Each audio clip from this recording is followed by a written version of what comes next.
Hi everyone, please subscribe to my channel. Blood Immortal Venerable. See playlist for other chapters and novels. I do not translate the novels. Credits goes to original translator and author of the novel. I only make it as an audiobook so it would be easier to just listen while doing other things. Credits goes to the author of the novel. I convert stories to audiobook for mental health, for multitasking purpose, for accessibility and time saving. Listening to audiobook is also beneficial for people who have disability. It improves our listening skills and improve our English comprehension, vocabulary and other things. So, thank you for listening. Thank you and thank you very much for your support. Chapter 501, Killing Marilyn. In the entire history of the Central Region, Arnold was the one who represented the peak of rune attainment. The sect protecting array that he had once drawn still served and played a great role in the ethereal spirit sect. The array was guarded by 6 warriors who, regardless of their strength, would be able to annihilate and resist anyone that came with evil intentions so long as they understood the principle of the array's operation. This was proven to be true when the array had been enough to push back against an attack by warriors at the virtual tribulation realm. For independent warriors who did not belong to any sect or see the need to establish their own sect, a protecting array wasn't anything valuable. For sects, however, it was even more important than a sacred weapon. Unfortunately, ever since Arnold's death, there hadn't been anyone in the world who had perfect brushwork. Even if the other sects copied the sect protecting array of the ethereal spirit sect, the effect would be far from satisfactory. That was why it took everyone by surprise when Zen was able to boost the power of the arena's enchanted barriers to the point that they could withstand a punch from a warrior at the life and death realm, by drawing up just over 100 runes. It was quite unbelievable. Did he truly draw those runes? If so, just what kind of rune was able to stimulate the energy to form such a strong barrier? They did not realize that what Zen drew wasn't exactly runes. Instead, they were divine textures loaded with more power that enabled Zen to significantly strengthen the arena's barriers. Naturally, none of the Central Region's sect leaders could fathom the power of these divine textures. It wasn't something that they had ever seen before. In the genuine dragon world, the Cyan Dragon's Grand Marvelous Array was powerful enough to resist an attack from a super-legendary beast. However, due to the restriction of the materials in the Central Region, drawing up the Grand Marvelous Array proved to be an impossible task for Zen. Moreover, he still didn't have the ability to draw a 9-star or even a 10-star rune. Eddie was extremely surprised when he realized that his attack had been simply absorbed by the barrier. He could only watch as Zen pressed his sword upon Marilyn's neck. "I don't want to discuss conditions with an ant," he told Zen. "But you are an exception. Tell me, what do you want?" From the scene in front of him, Eddie surmised that had Zen truly wanted to kill Marilyn, then he would have done so earlier. No, he must be up to something if he was dragging the matter on like this. Zen looked up at Eddie with a furious glare. "Release Yan," he said coldly. Zen's words shocked him, and there was only a handful of things that could shock someone like Eddie. Zen's request had him thinking hard, not truly understanding why he would ask him something like that until he realized something. "I remember now," Eddie murmured, his face brightening in recognition. "I've seen you before." And indeed he had. He remembered that time back in Cloud Sect when he had first met Zen. He should have thought about it since the beginning, but given his status, he had not cared about Zen at all despite thinking he was familiar. It wasn't until Zen had destroyed his son, Eden's dedication to martial arts, that Eddie finally noticed Zen. Bubbling with anger, he had wanted Marilyn to avenge his son during their match. He had ignored the fact that Zen came for Marilyn and that his goal had been the same as Owen's. Eddie hadn't expected that the young man he had simply glanced at in the Cloud Sect would actually become so strong in such a short amount of time. It was truly unbelievable.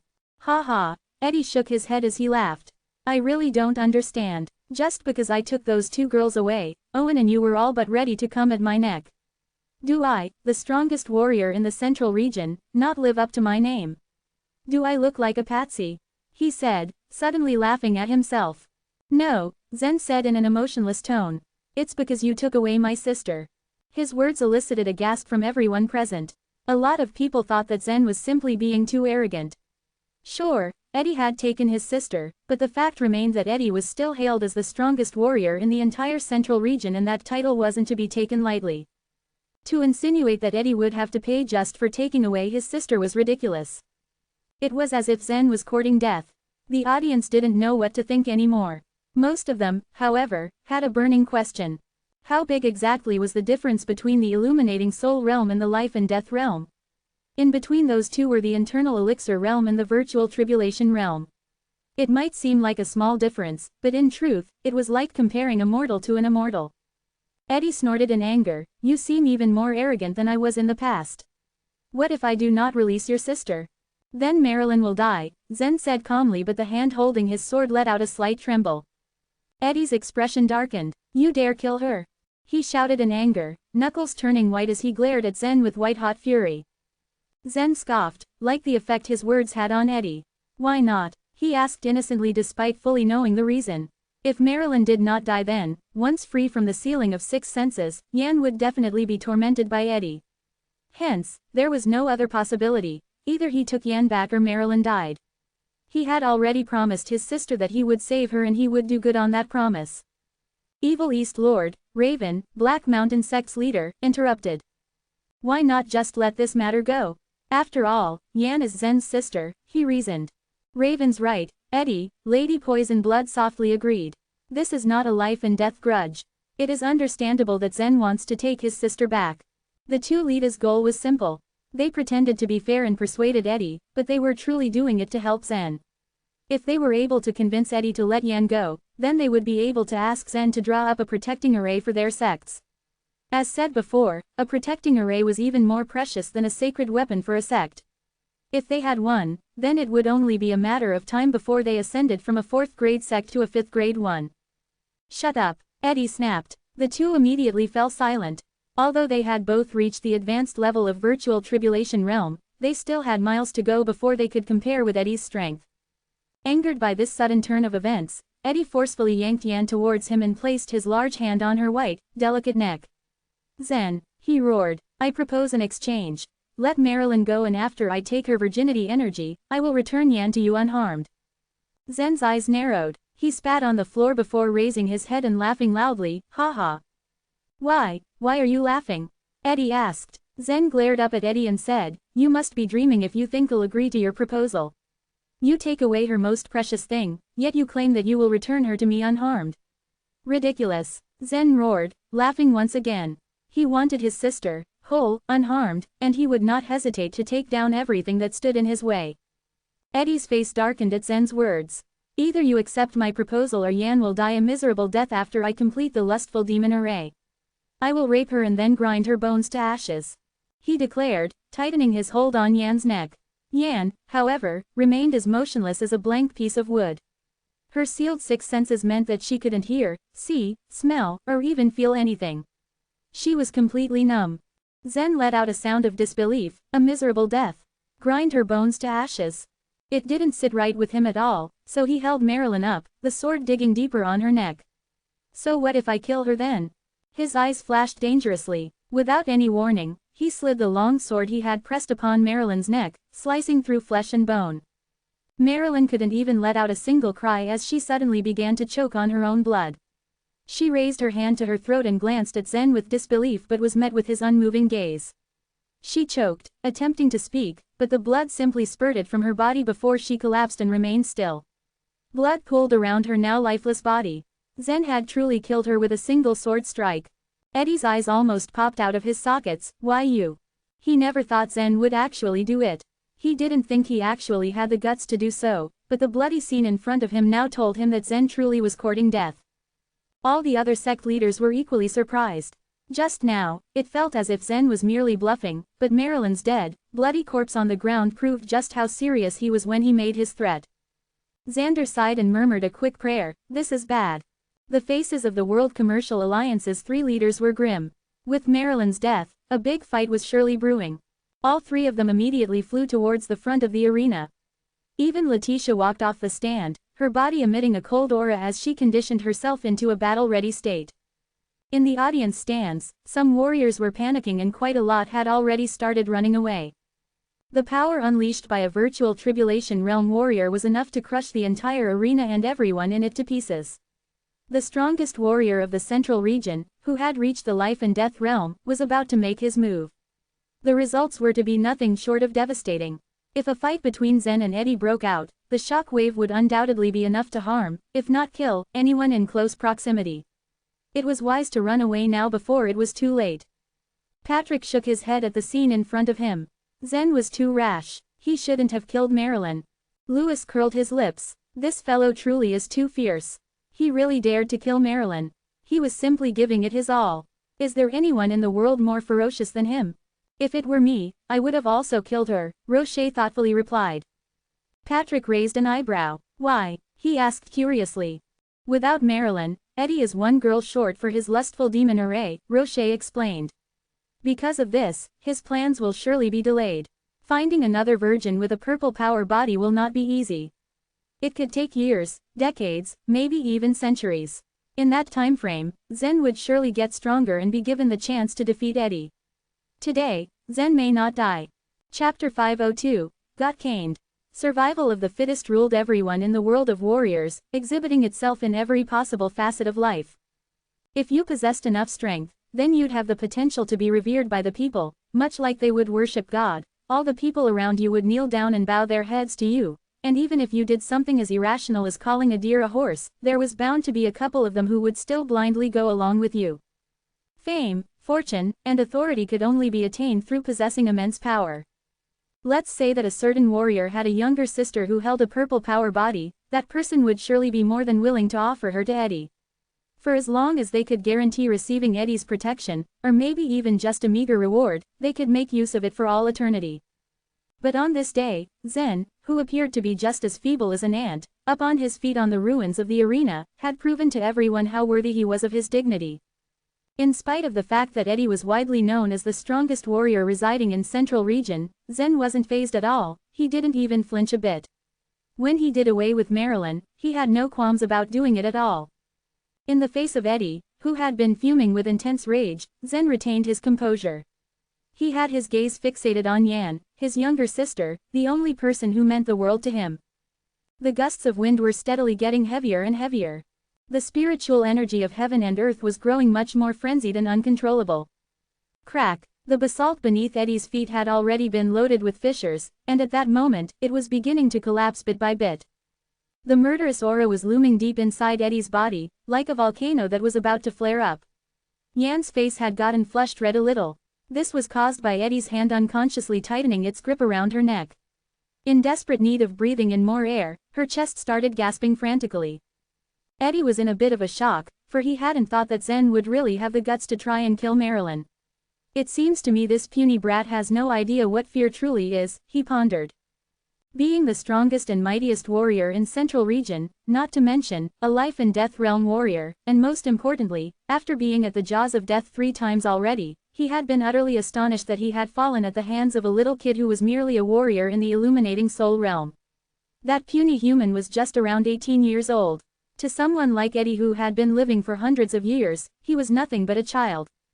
Eddie instinctively wanted to crush something with his bare hands.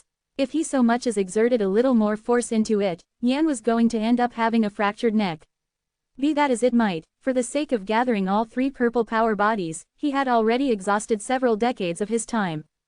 Now that Marilyn was gone, he knew full well that he couldn't kill Yan no matter what, because if he did that, then it would take close to forever for him to achieve the lustful demon array. Every single warrior from the life and death realm had to experience heavenly tribulations.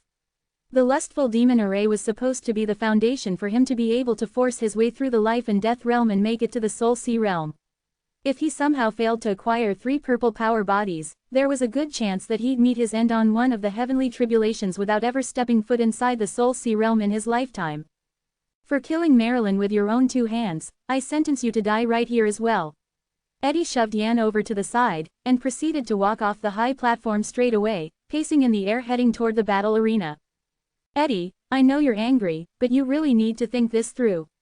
There wasn't any hint of amusement left on Dylan's face at that point.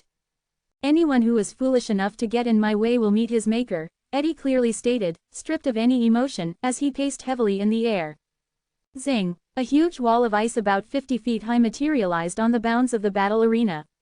With the mysterious ice halberd she had behind her, Letitia said in a resolute voice, Zen is a disciple of Cloud Hall. Eddie, furiously jeering at Letitia, looked her in the eye. Little girl, I suggest that you not get yourself involved in this matter.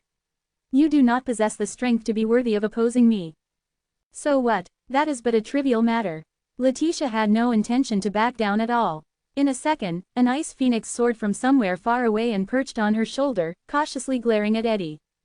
Considering that you said something about my disciple not being strong enough, I suppose I wouldn't suffice to be your opponent either, isn't that right? An old voice appeared without warning. Thereafter, the figure of a stooped woman emerged out of the blue, pacing her way with the aid of a walking cane.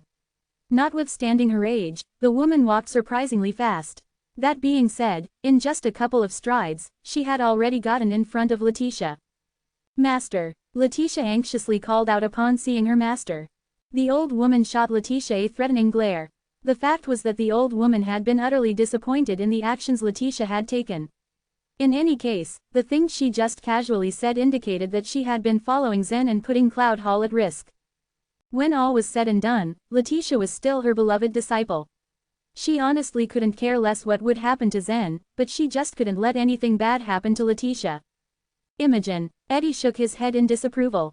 That is indeed true. You are also not strong enough to stand against me. Imogen, Letitia's master, who was a former leader of Cloud Hall, was one of the strongest amongst the Life and Death Realm warriors.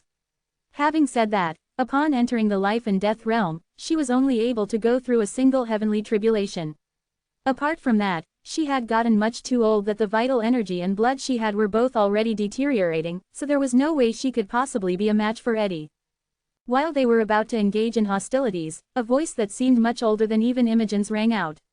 In the martial arts contest, competitors' life or death depends on their own strength. This is a rule that has been laid down by our World Commercial Alliance, one that has been adhered to for hundreds of years. Eddie, aren't you aware of that? Eddie's actual motive for pacing quite slowly was to prod into it. Out of everyone he knew, there were only two people that Eddie had always been truly heedful of.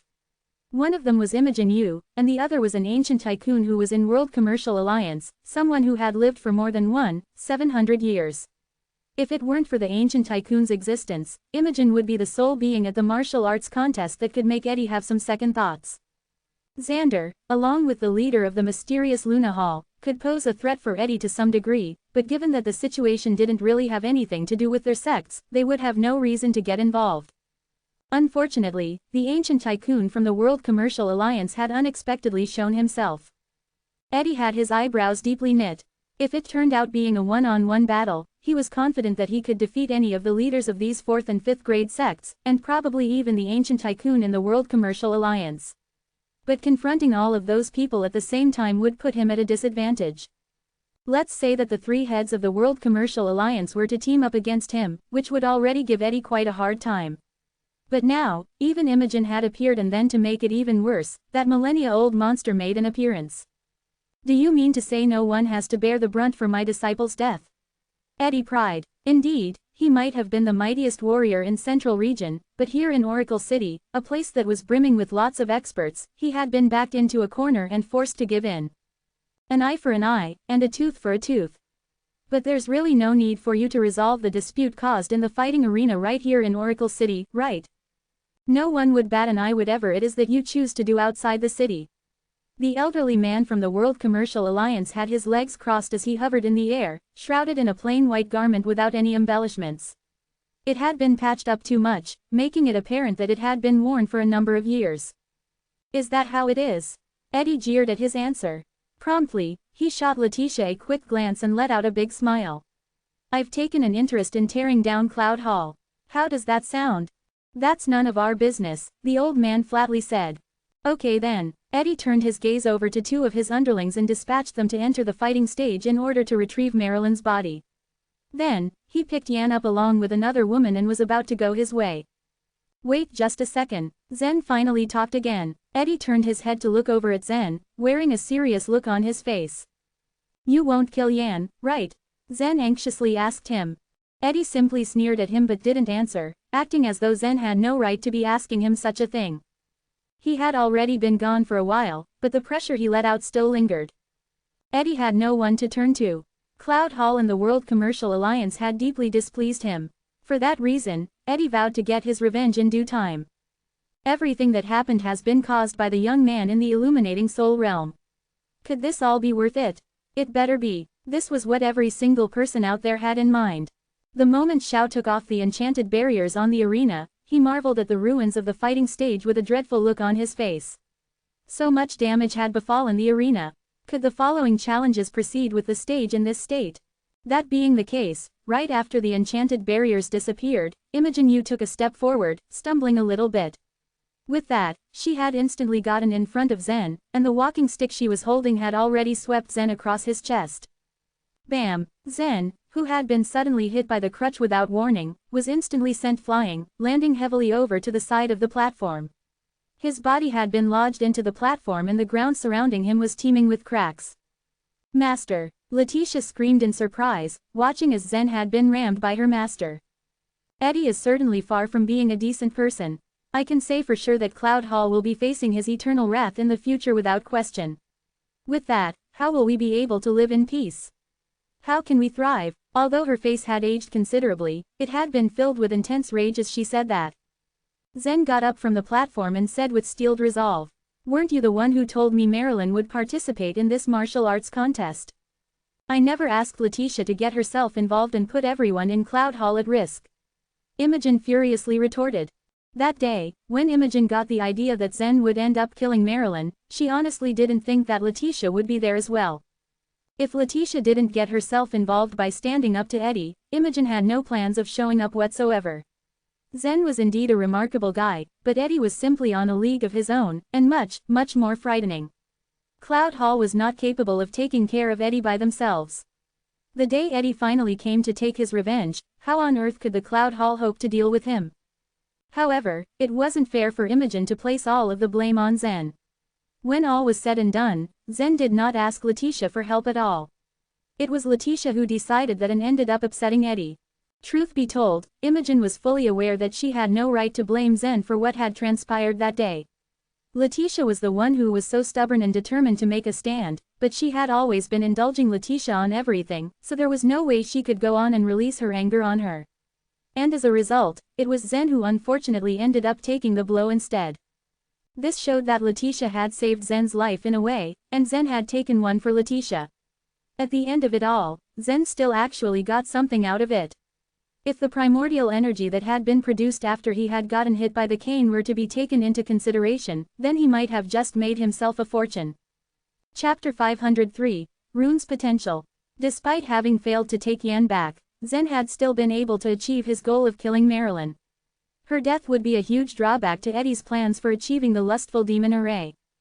Eddie had spent decades looking for women with the extremely rare purple power body, and just as he thought he had finally completed the whole set, his prized person was suddenly killed by Zen.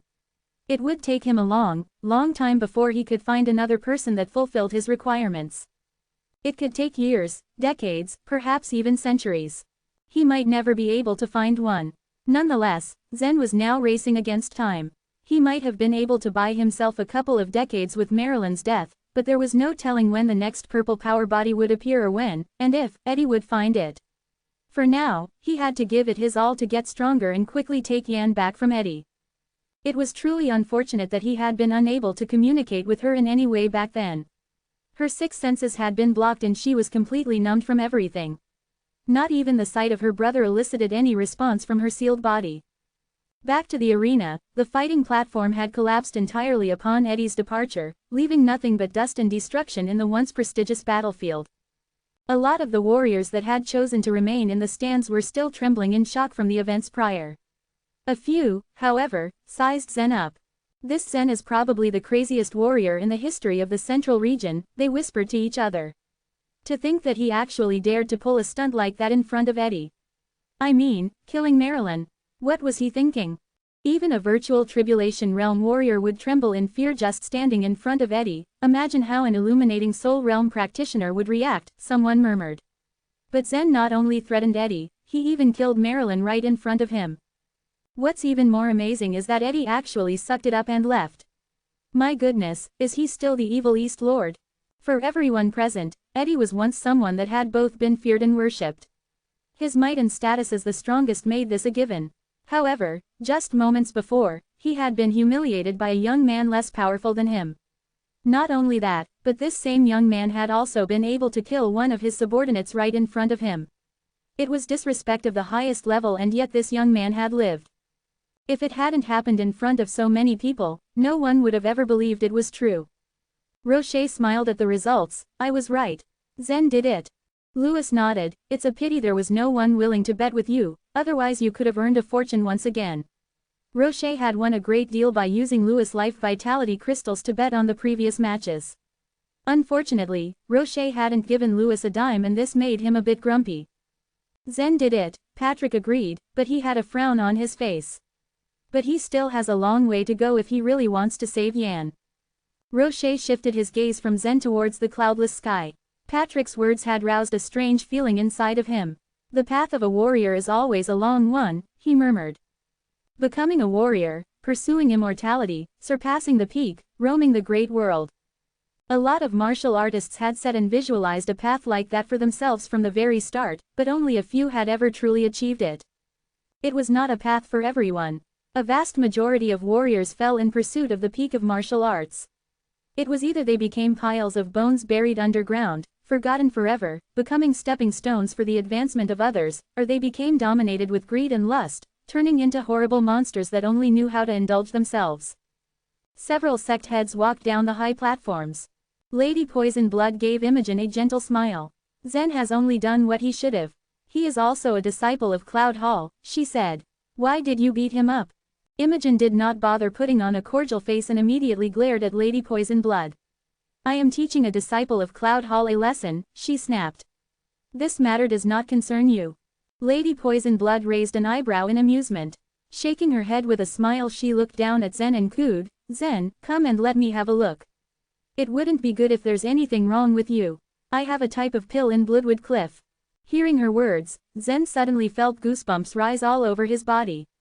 He shook his head and instinctively backed away, and no, it's okay. It's just a walking stick. It won't hurt me. The only reason the sect heads were paying attention to him was because of his rune technique. However, the sect heads of Bloodwood Cliff, Ethereal Spirit Sect and Black Mountain Sect couldn't just ask him for it. They could only wait for the leaders of the World Commercial Alliance to bring it up. After witnessing his ability to block an attack from a life and death realm expert like Eddie, no sect would give up on this opportunity. There would be no price too high to pay. Even the World Commercial Alliance wouldn't be able to simply stay on the sidelines. Zen, that enchanted barrier, what exactly was that? Dylan asked seriously. Letitia's and Imogen's eyes flickered in brief panic. They didn't really want Zen to share his skill out loud. And Zen wasn't stupid. How could he just admit the existence of divine textures? He smiled at Dylan. I was lucky enough to meet a senior willing to teach me runes, he said. It was only pure luck that I was able to block Eddie's punch. As he spoke, Nate and his companions had already begun to make their move. Among everyone present, the three of them were the ones that had been shocked the most by the enchanted barrier. The rune technique had already formed a perfect system in the central region due to so many years of development. It had already reached its peak and there was no pushing it any further. Over the last few years, new runes had become rarer and rarer, and even a talented runic expert found it hard to innovate in such times. This was the primary reason why Arnold was such a legend in the rune world.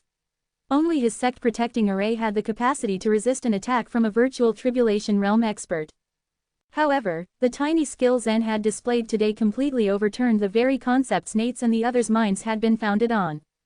In just 2 hours, he had been able to draw over 100 runes and block an attack from someone powerful and mighty like Eddie. Nate was half convinced that he was only dreaming, but the other half had a feeling that the young man in front of them right now had the capacity to once again develop runic skills and raise them to new heights. The peak of runic skills had reached a bottleneck which had resulted in runic experts being less respected than alchemists and weapon refiners. An alchemist could refine top-grade pills to help martial artists heal their injuries quickly or even break through their cultivation realm. Weapon refiners, on the other hand, could refine all sorts of spiritual, fairy, and even sacred weapons. Meanwhile, a runic expert and his runes could only serve to block the attacks of an internal elixir realm martial artist, at most. Other than the ones used in the sect-protecting array of Ethereal Spirit Sect, other runes were primarily useless. Runic techniques now mainly focused on assisting in cultivation, helping sects set up magic arrays that could be used to hone their elites. However, these arrays weren't nearly as important as medicinal pills or weapons. But here was Zen, who had just proven the might of runes and their capabilities. Nate knelt down and dug out the recently buried runes with his bare hands. Having unearthed 3 large stone slabs, he almost dropped them after seeing the engraved and complicated 4-star runes. Taking a slab each, the 3 of them immediately poured their soul force into the stone. In no time at all, the 3 of them sported extremely shocked expressions on their faces. These runes are completely different from those in Central Region. The vein splits in the middle, which is a taboo in runic techniques. So how is it that these runes are so exquisite?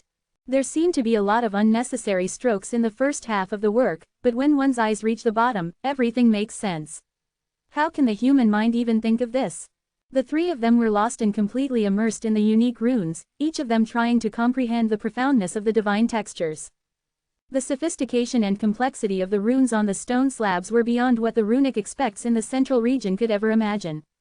The development of divine textures in the upper world had, after all, taken billions of years to complete and had experienced countless cycles of reincarnation. The divine textures were likewise old men who had lived for millennia while the runes of the Central Region were mere newborn babies. The disparity was simply impossible to measure. The 3 4-star runes were enough to enlighten Nate and the other 2. In the next 10 years, the 3 of them would venture forth and be able to figure out a trace of the divine texture's essence. They would, later on, get rid of the Central Region's rune patterns and bring them up to a new level. Although it would be impossible for them to surpass Zen's divine texture techniques, it would still create an era where they could surpass Arnold.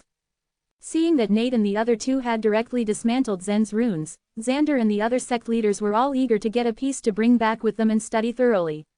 However, the thoughts of the World Commercial Alliance and how they would never let them go with the slabs made them reconsider.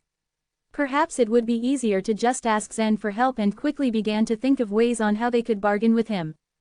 Just then, however, Xiao brought up a very obvious problem and immediate cause for concern. What should we do about the remaining matches? Chapter 504, Sect Protecting Array. At the end of it all, Eddie had abandoned the skirmish and given up on the competition for the Dragon Soar Arena.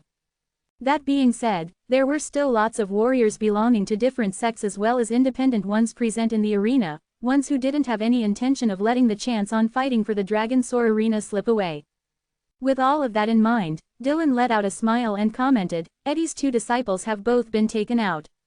The remainder of the matches would have to proceed as planned, but as you may well see, the arena is currently in ruins. As he gave those remarks, Dylan motioned to Hobbs with nothing but a simple nod. Hobbs then promptly exited the venue of the martial arts contest without delay. And after some time, the crowd suddenly heard the thud of a couple of heavy clumps moving closer and closer. Thump, thump, everyone focused their attention over toward the direction where the sound had been originating from, and a handful of onlookers were surprised to see Hobbs transporting the sizable combat platform with his rotund frame and approaching them. This actual battle stage was close to being 200 feet wide. For the purpose of resisting the power of the masters from the internal elixir realm, it had been fabricated utilizing a method which was much too intricate. A few of the components were even heavier than gold and metal. And as for the weight of the whole platform, it was something quite breathtaking. Taking all of that into consideration, Hobbs just casually lifted it over his shoulders and moved it here solely with his pure brute strength. A loud sound reverberated in the area. And with a single intense earth-shattering thump, Hobbs had set the platform in place. The various sect leaders didn't even bat an eye upon seeing such a scene. For most of the masters from the virtual tribulation realm, a feat like that wasn't out of the ordinary. But every single warrior watching from the stands had been left dumbfounded, causing the area to be overtaken by screams and squeals. The sect leaders proceeded to come back to their respective places on the high platform, each of them pondering deeply. Truth be told, a lot of people's wishes had been brought into fruition the moment Zen got rid of Marilyn for good. The prestige which some of the large sects had been enjoying in the past couple of years was only superficial. The truth was actually quite far from it. Due to Eddie's rapid progress and rise into fame, all of those aforementioned big sects felt as though they had been caught in a cataclysm. On top of that, even the World Commercial Alliance itself had been affected by it to some extent. Eddie possessed immense strength, and it would generally take about 2 to 3 sects, joint effort just to be able to take him down. And there wasn't actually just a single instance where he had clearly expressed his desire to build a divine kingdom. But given the complexities of the circumstances they were in, these great sects simply turned a deaf ear toward him. If Eddie were to have really put in place the lustful demon array and stepped foot into the Soul Sea realm, then none of those warriors in the entire central region could ever hope to stop him. During that period, be it was the Ethereal Spirit Sect or the World Commercial Alliance or the Cloud Hall, they would be forced to choose between one of two things. Surrender to Eddie and live, or stand up against him and meet their inevitable doom. With all of that in mind, Xander of the Ethereal Spirit Sect and the three leaders of the World Commercial Alliance probably should be thanking Zen instead. Having said that, all the pressure had now fallen on Zen and the Cloud Hall. Meanwhile, on the high platform, Imogen still had gloom written all over her face, and her wrinkles looked as though they had been carved into her face with a knife. Noticing Imogen's furious expression, Letitia closed her eyes and came up to her and grabbed her arm. With such a sheepish voice, she told her, "Master, please don't be upset. You don't want me to be angry." Shaking her head, Imogen then said, "Of course. There's no use getting upset over such a thing. When the time comes that Eddie finally decides to come and to get even, how do you think the Cloud Hall would retaliate? How am I supposed to break it to the people residing in the Cloud Hall? What am I going to tell the millions of followers we have in the Cloud Hall? With the strength of the entire Cloud Hall combined, it still wouldn't suffice to be a match for Eddie. As the highest-ranking cultivator in all of the central region, Eddie could single-handedly lay waste to the Cloud Hall with great ease. Imogen herself was a master of the life and death realm, but all her life, she had only been through one heavenly tribulation, and there was no telling if she would be able to make it through the one that was about to come. In addition to that, she would not measure up to Eddie in any way. If Letitia were to somehow become fortunate enough to finish practicing the Sutra of Empyrean Goddess, make her way across the line between life and death, and then finally end up being the master of the life and death realm, she might have the chance to fight head-to-head with Eddie. But pulling off a stunt like crossing the line between life and death would be beyond any person's wildest imaginations. The things that lasted could never happen overnight. It would take too long for her to accomplish something like that. Letitia certainly understood that it was unwise to offend Eddie. The second she quickly moved to defend Zen, she had instantly been having second thoughts. What more could possibly become of the Cloud Hall if she displeased Eddie? When all was said and done, her feelings still got the best of her as she stood proudly in front of Zen despite the odds being completely against her. At that point, Letitia truthfully couldn't care less if it would be worth all the trouble for the Cloud Hall just to keep Zen away from harm. Letitia's eyes went dark, and a pang of guilt crept onto her face. "Forgive me, Master, maybe I am just really not worthy of being called the leader of the Cloud Hall. Maybe I'm not good enough." At the sight of the guilt embedded onto Letitia's face, Imogen heaved a heavy sigh and said, I'm well aware that you can be a bit too passionate when it comes to certain things, but one thing I know for sure is that the talent you possess is a cut above the rest. When you finally finish the cultivation of the Sutra of Empyrean Goddess, you would then be on par with the life and death realm warriors even if you're still at the virtual tribulation realm.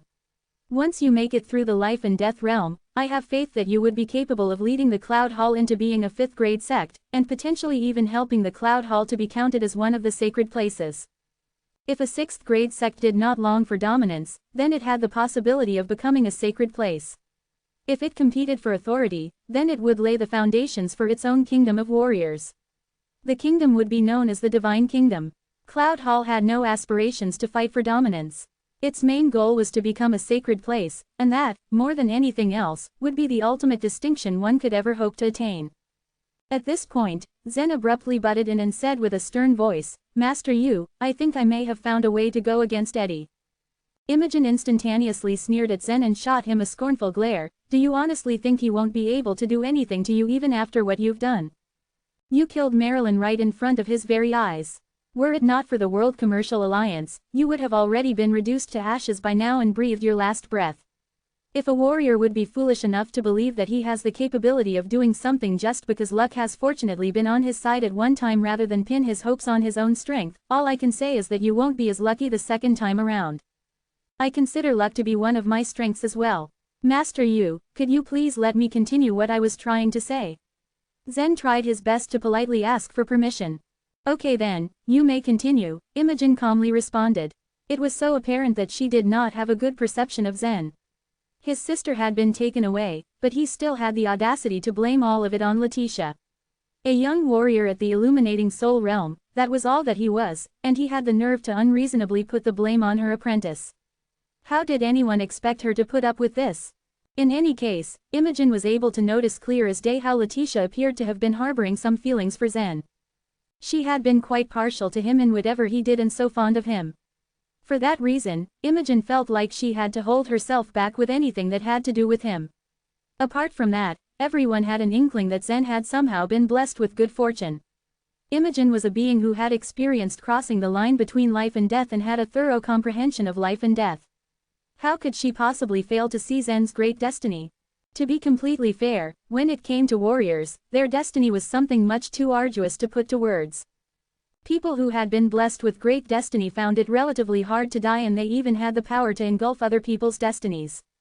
If a crowd of people were to journey off into a hazardous place, the one with the mightiest destiny could end up devouring everyone else's destinies, leading them all to their demise. Only the one blessed with great fortune would be able to make it out alive, take home with different kinds of treasures, and keep himself away from harm. What Imogen had been truly terrified of was that Zen's destiny could end up being much too strong, that he might unfortunately end up consuming the destiny of the entirety of Cloud Hall, thus, bringing desolation toward the Cloud Hall. However, Zen had no way of knowing that Imogen had actually been worrying about something to that extent. When he spoke again, he simply stated, "I'm planning to forfeit in the martial arts contest." "Why would you do that?" The deep folds and creases on Imogen's forehead wriggled as she gave Zen a confused look.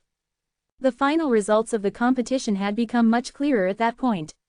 The winner could probably be either Zen or Brent. Anyhow, right next to the Venerable Starry, there sat a female disciple who had her face hidden behind a mask all throughout, and she also hadn't shown her strength yet. That only kept some people on their wits' end trying to take a guess. Taking everything into consideration, Zen had such a high probability of standing on top of the other competitors. Letitia's eyes instantly dilated with her eyebrows raised as she stared at Zen in utter confusion, left totally dumbfounded. "I intend to lend the Cloud Hall a hand in constructing a sect-protecting array," Zen carefully told them. The Dragon Soar Arena was something of so much importance to Zen, but he was the sole person who had knowledge of the secret of the Dragon Soar Arena. Frankly speaking, any person who stepped foot in the Dragon Soar Arena would have only reached an impasse. The person not only would end up being unable to gain anything for himself, he would also end up being confined there for 1,000 years. This was no laughing matter, and for most of the people, spending 1,000 years in prison was synonymous to receiving a death penalty. Sect-protecting array, those words seemed to have piqued Imogen's interest based on the look she had on her face. Just moments prior to then, everyone was able to feast their eyes on the strength of the enchanted barrier Zen had constructed, and it should be noted that this was the power of just more than 100 runes. If the Cloud Hall could successfully put up an array utilizing thousands of runes somehow, then it might just be able to protect itself against Eddie. "Is it for certain that you would be able to construct an array that's powerful enough to block Eddie?" Imogen curiously questioned him. "Yes, I'm about 80% sure," Zen bobbed his head along. Truth be told, Zen was actually 100% certain that he could pull it off, but he just wanted to avoid giving others the impression that he was so way over his head. Just to be sure, he wanted to leave some room for error. Right after the Cyan Dragon consumed the Owl Beast's evil spirit, he finally got his soul power replenished. In the event that Zen would run into some sort of trouble, he could still call out to the Cyan Dragon for assistance. The Cyan Dragon had the capacity to construct a grand marvelous array, one type of grand array that had enough force to lay waste to both heaven and earth. To put up an array for a 4th grade sect to shelter it against masters of the life and death realm shouldn't prove to be too difficult for someone like him to carry out. Imogen possessed vast experience up her sleeve. It shouldn't be too hard for her to see the merit of Zen's suggestion. She lightly bobbed her head and remarked, "If that is indeed true, then there should be no need for indecision. Once you construct the sect-protecting array, our Cloud Hall will take care of all the materials and fees. You have my word." Upon hearing Imogen's remarks, Zen deeply thought to himself, "Well, isn't that just a foolish thing to say? If I lend you a hand in setting up the sect-protecting array, it is a given that you would be the one to shoulder the cost of the materials. After all, who else was she expecting to pay for everything? That is quite a peculiar old lady." Needless to say, there was no way he could ever dare say that out loud though. Chapter 505, Attitude of the Elders. Under such an unprecedented pressure, Letitia, Imogen, and Zen were in no mood to be interested in the rest of the martial arts contest. With their hearts beating loudly, they could have sworn they felt a faint ringing in their ears. The trio looked each other warily and grimly nodded. They had no other choice. One of the strongest fighters in the competition, Brent, was presently in the battle ring, fighting with an independent warrior. Although the battle could have been interesting with the latter being at the middle stage of the internal elixir realm, he could not pose a threat to Brent.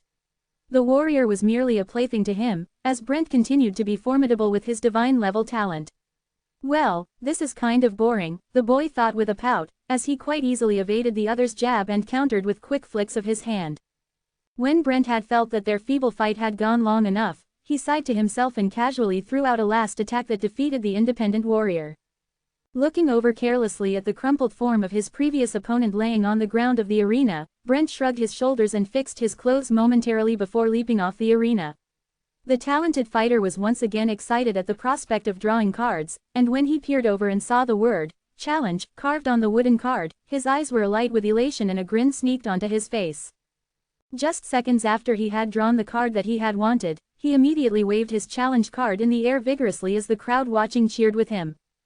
Fixing his gaze on the elevated platform where the members of the Cloud Hall were situated in, he smiled wider at the prospect of finally having the battle he had wanted ever since the competition had started. "Nothing can stop me from challenging Zen now," the young fighter exclaimed in his mind as he started to stretch his arms in preparation. However, luck appeared not to be on his side at that moment due to the sudden voice that rose above all and fleetingly stopped everyone from moving. "Wait," the voice of a woman declared amidst the noise of the arena. As multiple heads turned towards her, Letitia continued to announce in a level tone, "The Cloud Hall wishes to quit the competition." "What?" The ecstatic grin disappeared from Brent's face and was then replaced with shock and disbelief. An uproar of emotions swelled in his chest, as his hopes of battling Zen were crushed. "How can this be?" he wailed as he put his head in hands. Even though the crowd appeared to be awfully displeased by the sudden announcement with their loud complaints, Letitia continued, "I apologize to everyone. We have some important matters that we need to attend to in the Cloud Hall, so we need to take our leave right now." Several of the elite disciples from the Cloud Hall present in the tournament also sported surprised looks and looked at one another confusedly. As they did not hear the conversation among Letitia, Imogen, and Zen, they felt displeased upon listening to her words. "Why are we withdrawing at such a time?" They all thought unanimously with discontentment. It was clear to everyone present in the arena, the Cloud Hall was obviously more than qualified to compete for the Dragon Soar Arena. With the hasty declaration from the representative of Cloud Hall, the spectators of the event discussed animatedly among each other. Some were complaining about what a waste it was, as the Cloud Hall had an incredible fighter in their team and they were immensely looking forward to more epic battles with stronger opponents. Sounds of restlessness and displeasure from the crowd echoed throughout the arena with little to no hopes of dying down soon. Why did the Cloud Hall quit just like that? Some of them complained. Whining, several of the audience said, "Dang. I still wanted to watch the battle between Zen and Brent. Why on earth did he quit? This is too much. Why are they giving up their chances of getting the Dragon Soar Arena?" What these warriors did not realize in the current situation was that the Cloud Hall needed to regroup and prepare for what could be a grievous threat. The leaders of the large sects were well aware that being threatened by Eddie who vowed to destroy their sect was not something to just put aside and disregard. If the other sects were also placed in the same position, they would not be in the right mood to participate in the competition any further either. After the unforeseen announcement, Letitia hastily stood up and walked towards the exit, with Imogen and the elite disciples of the Cloud sect following closely behind her. As they privately muttered with hushed tones and sharp eyes, some of the spectators near their platform wondered what was going on and why they looked so serious. A figure purposefully trailed behind them, seemingly conflicted with what he was about to do next. Making up his mind, Zen flew towards Xiao, who appeared to be bewildered at his sudden emergence. Landing delicately in front of him, he grabbed Xiao's hand and pressed a small piece of paper on his palm before closing it tightly. "Please give this note to Master Shi," Zen said as he gave him a significant look. Brent, who stood at the side of the arena watching the exchange, shook out of his disorientation and suddenly jumped to where Zen was. Settling beside the man, he immediately pressed him with demands. "Zen, can you not leave right now? Fight me first and you can leave then," the brave fighter pleaded with a desperate face.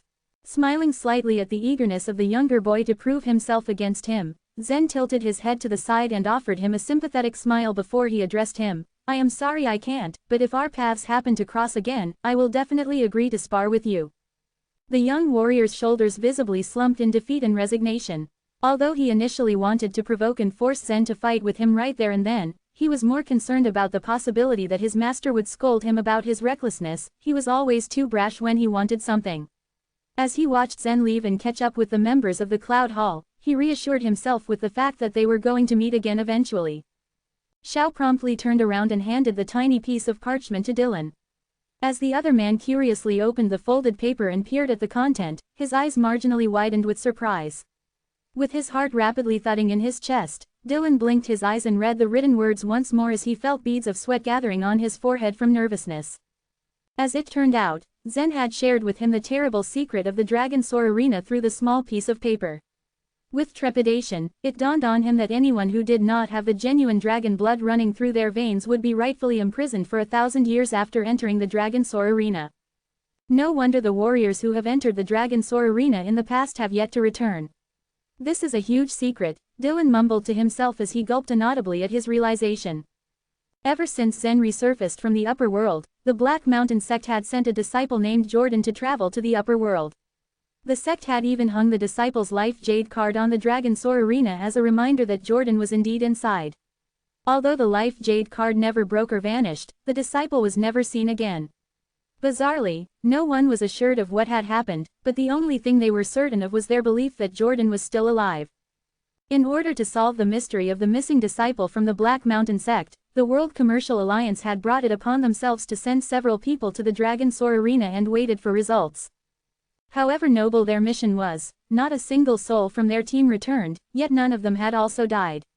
With the intention of preventing the warriors from staying in the upper world, the World Commercial Alliance even tried to threaten them with the condition that if they did not return within a certain period of time, their families would be killed. Even with the grave threat issued by them, not a single person had returned from the upper world. Although the phenomenon was considered as enormously strange, they still did not find the answer to the occurrences of the missing warriors trapped inside the Dragon Soar Arena. It did not occur even a little bit to Dylan before that Zen would be the one to ultimately solve the confounding mystery. It turned out that it was not the case that those people who entered the place did not want to return. Rather, they were forced to stay there, dreadfully imprisoned for 1,000 years. Dylan broke out in a cold sweat at the newfound knowledge. And to think I have also been prepared to travel to the upper world myself, he thought with a wince and let out a breath he did not know he was holding. It was a fortunate thing that Haber had advised and also convinced him to give up on the idea of going there. With slightly trembling hands, Dylan then passed the crumpled piece of paper to Hobbs and Haber. After the two of them had read it, they immediately looked at one another in shock. The Dragon Soar Arena is a big trap, they both exclaimed at the same time. Both men had somehow noticed that the place was rather shady before, and this just affirmed their suspicions. If Zen had not revealed the truth about the Dragon Soar Arena, there would be more people imprisoned in the upper world. Wait a second, Haber said softly as a thought suddenly sprung from his mind. The man normally did not voice out his opinions as much as his comrades, but he was the most intuitive and smartest one among the three. Clasping his hands on his lap and furrowing his eyebrows, he continued, since that's the case, how could Zen have returned safely from the genuine dragon world? Well, as Dylan shook his head, he pondered on the implication of what Haber had just stated. I will find an opportunity to ask Zen. Shrugging his shoulders as he let out a short chuckle, Dylan piped up once more, that kid has more secrets than the warriors at the life and death realm. After the small group of Cloud Hall members exited the martial arts contest and left with them a lasting impression, they headed straight for the transmission array of Oracle City. A huge transmission array was nestled between the Oracle City and Cloudy City in order for transportation from the city to another to be more convenient. The particular transmission array was also built by the World Commercial Alliance for this exact purpose, for they could go back to their respective sect via the technology. Through the transmission array, the group returned to the Cloud Hall. As they walked through their gates, the elders of the sect bowed in respect and welcomed them at the main entrance of the Cloud Hall. Welcome back, Master Ning.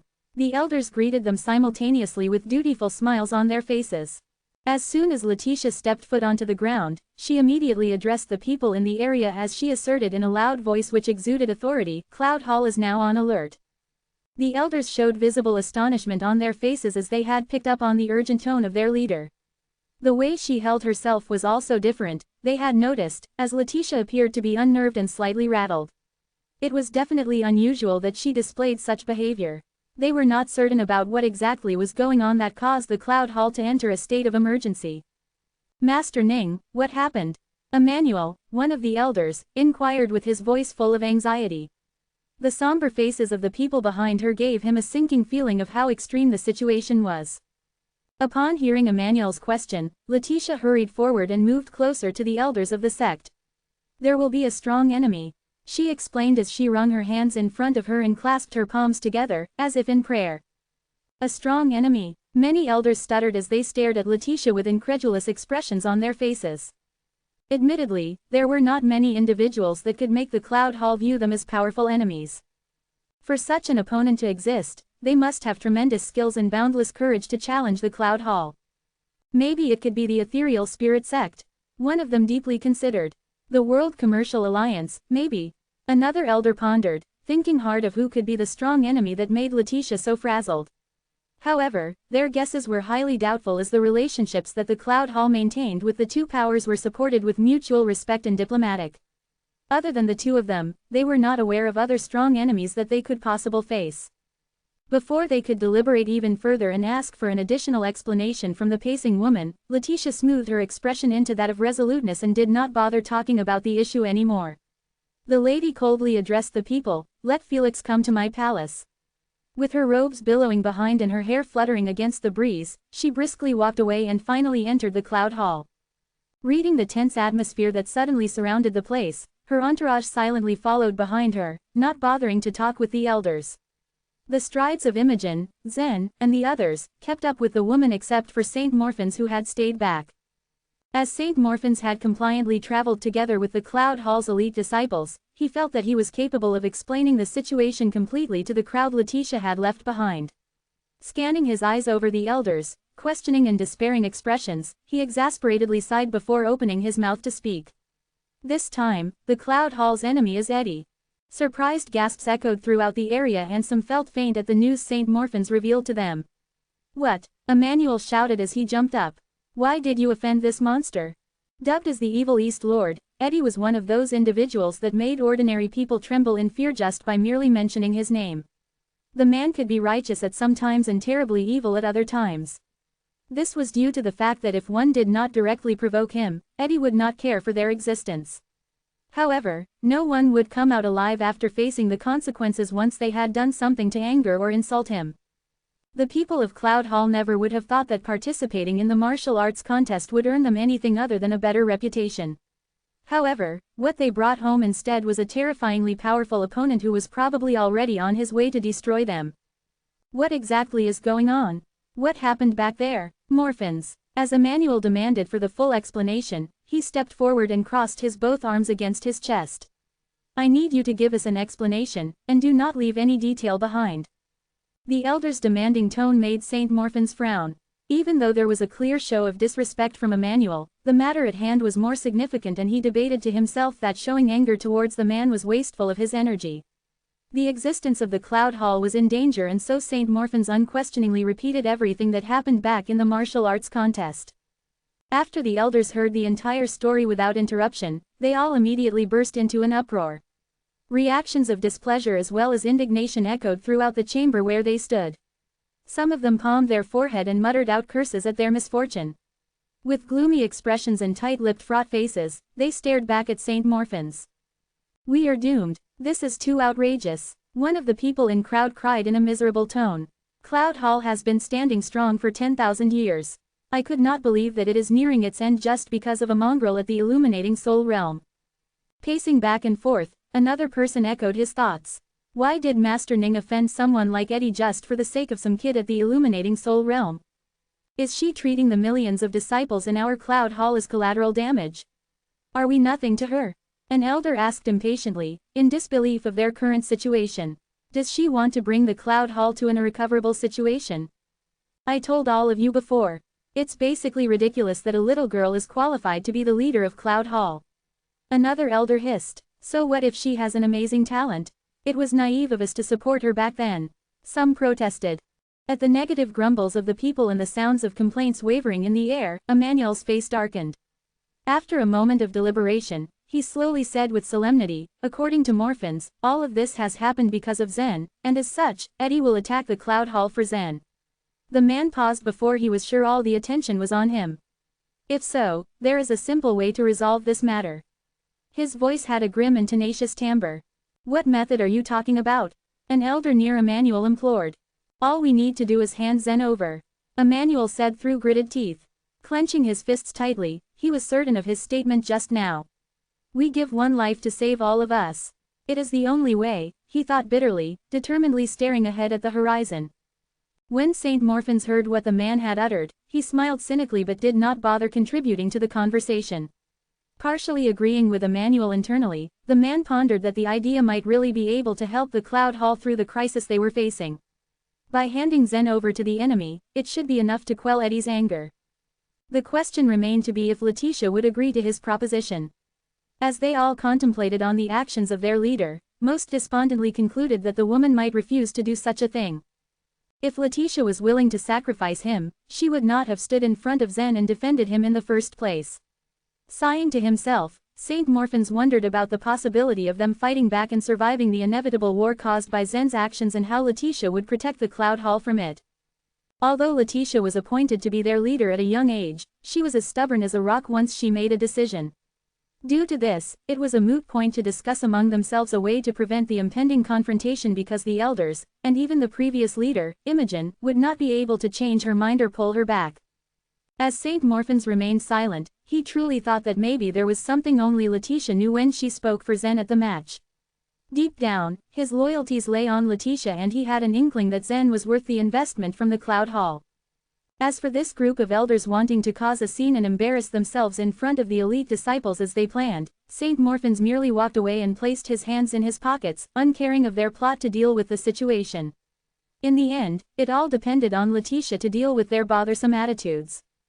Chapter 506, Denounce. After relinquishing the position of Cloud Hall leader to Letitia, Imogen had given her free rein and only meddled with the sect's affairs during dire times.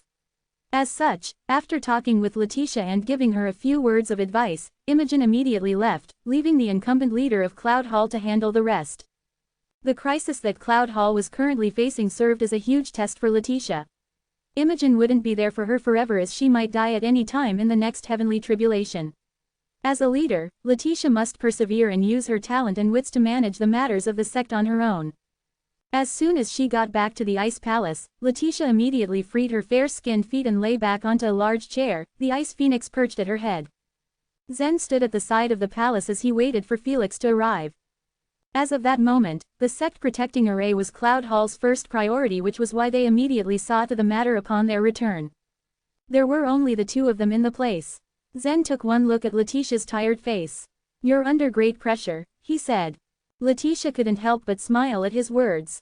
She looked up at Zen and said, "You're the one who should be under great pressure. As long as I am given enough time, I believe that I can build this sect-protecting array." "I don't feel any pressure at all," Zen told her seriously. "Why should I feel pressure?" Letitia smiled mischievously. Despite saying so, she actually had been under considerable strain. To others, her role as leader of Cloud Hall was an honored and extremely coveted position. But for Letitia, it was also an enormous burden. Her role as leader made her feel as if she was always walking on thin ice, not knowing if the next step would send her sinking through the cold ocean depths below.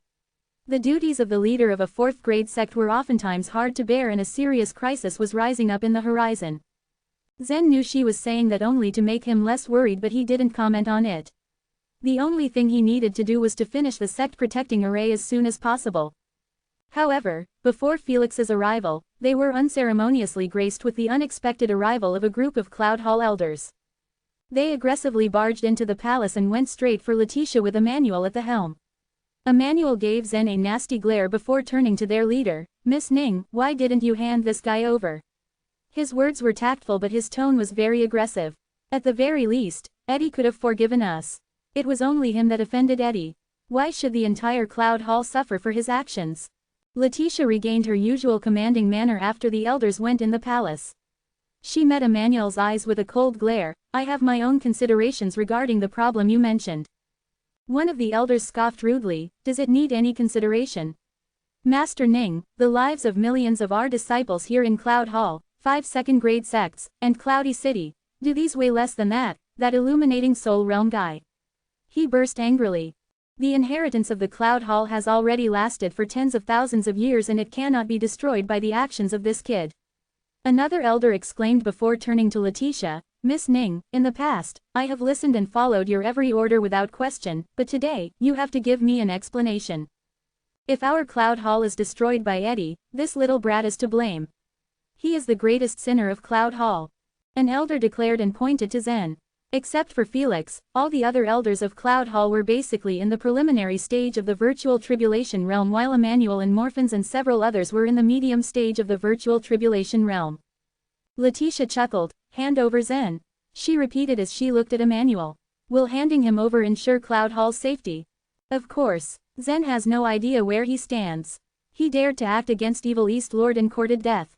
How dare he drag our Cloud Hall into this to cover his rear? Emmanuel's face was red with fury as he continued his rant. Right now, the best solution is to drive this brat out of our Cloud Hall. This is the only way to save us from disaster. Despite Emmanuel's fury, Letitia gave him a gentle smile. Emmanuel, how long has it been since our Cloud Hall was founded? Since the first leader established the Cloud Hall, it has been 446 years. Emmanuel replied with cupped fists. Over 30,000 years. Letitia said. The Cloud Hall has existed for such a long time. It doesn't matter if it lasts a few more years or less, right? What do you mean? Emmanuel asked in confusion. Letitia rose. To put into perspective, if Zen hadn't killed Marilyn, then in less than 2 years, Eddie would be able to build the lustful demon array, she began. Once he breaks through the life and death realm and enters the soul sea realm, he would claim himself as emperor and build his own divine kingdom. Once that happens, not just our Cloud Hall, but the World Commercial Alliance, and even the Ethereal Spirit Sect, everything would be destroyed by Eddie. Letitia turned to face Emmanuel once again and sneered. Now, do you think Zen is the person who has harmed Cloud Hall? Or is he actually the one that saved us all?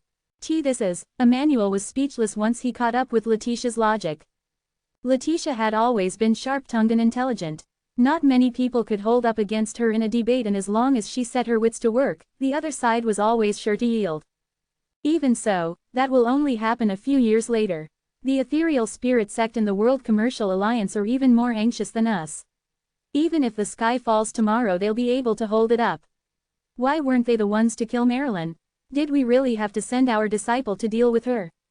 We could have avoided offending Eddie, another elder argued. Letitia let out a mocking laugh. Coward, are you really qualified to be an elder of our Cloud Hall? It's true that Eddie is the strongest in the central region, but is he really that scary? Whether he is scary or not, we must hand Zen over to him. Emmanuel insisted. Yes, we must hand over Zen. This brat is a disaster. He will definitely end Cloud Hall. If Cloud Hall is destroyed because of Zen, will you be able to bear the consequences? The elders rose with an uproar, each one of them trying to denounce Zen and plead for his expulsion. However, despite the heat from their accusations, they quickly realized that the temperature of the ice palace had suddenly dropped into considerably low levels. The elders collectively shut their mouths, shivering slightly from both the chilly air and the cold, harsh look on Letitia's face. She sat back on her chair, her gaze like two icicles piercing through the elders. You all seem to have forgotten who the leader of Cloud Hall is. But, Emmanuel had briefly opened his mouth but immediately froze when he met Letitia's cold glare. I'll be dealing with the problem regarding the Evil East Lord. It's not your concern. No more nonsense. Before she even finished talking, the ice phoenix behind her had already spread its grand ice blade-like wings and emitted a soft, blue light. Only then did the elders realize that Letitia was truly angry. Despite having her childish side, Letitia was still the iron-willed leader of Cloud Hall, and the consequences of angering her were not something that any of them could bear. With Letitia's unshakable resolve regarding this crisis, Emmanuel took one long look at Zen before turning his heel and leaving. The other elders also followed him out, throwing Zen a few nasty looks.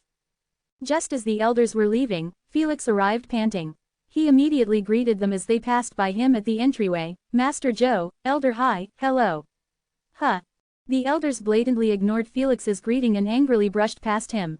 Their reaction caused Felix to roll his eyes. What's wrong with these old guys? Did they forget to take their medicine? They're crazy. Tutting, Felix stepped into the ice palace only to halt in his steps as a surge of cold air blasted him. His body immediately stiffened. Looks like they had a big argument. Shaking off the cold, Felix walked inside and found Letitia. He clasped his hands in greeting. "I'm here, Master Ning." "I called you here to do something for me," Letitia said, not wasting any time and getting straight to the point. "Please feel free to ask me anything, lady," Felix said quickly, noticing the lingering anger in Letitia's tone. "The sect protection array of the 6th grade sect that I gave to you last time," she said. "Have you decoded it? Is there any progress?" Letitia asked and looked at him expectantly. "This." Felix hesitated. "The sect protecting array, it is just too complicated. I'm afraid it will take me 3 to 5 years to completely understand it." "Throw it away," Letitia ordered him bluntly. Her words shocked Felix. Throw it away. He had thought he had misheard. A sect protecting array of a sacred place was considered an extremely precious treasure, but here was Letitia, casually ordering him to just throw it away. "From today onwards, you will be supporting Zen with creating a new sect protecting array. All the materials, including the resources of Cloud Hall, will be at your disposal." She then gave him a firm glare. "Remember, you have to assist Zen." Her emphasis left Felix in a state of mild shock and confusion. "Starting today?" "Yes, we will start work today," Zen suddenly butted in. "Do we have to start in such a hurry?" From Felix's experience, drawing runes required one to be in a calm, collected state. According to the rules set by the masters of the runic tower, one would first need to bathe, change clothes, burn incense, wash one's hands, and ensure the adequate preparations before even starting. Finishing a sect-protecting array usually took a year or even several. It was not something that could be done overnight. So why were they in such a rush?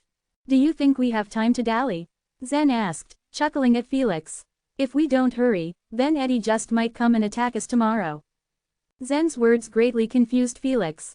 Even if Eddie came a month later, it would still be impossible for them to finish the new sect-protecting array.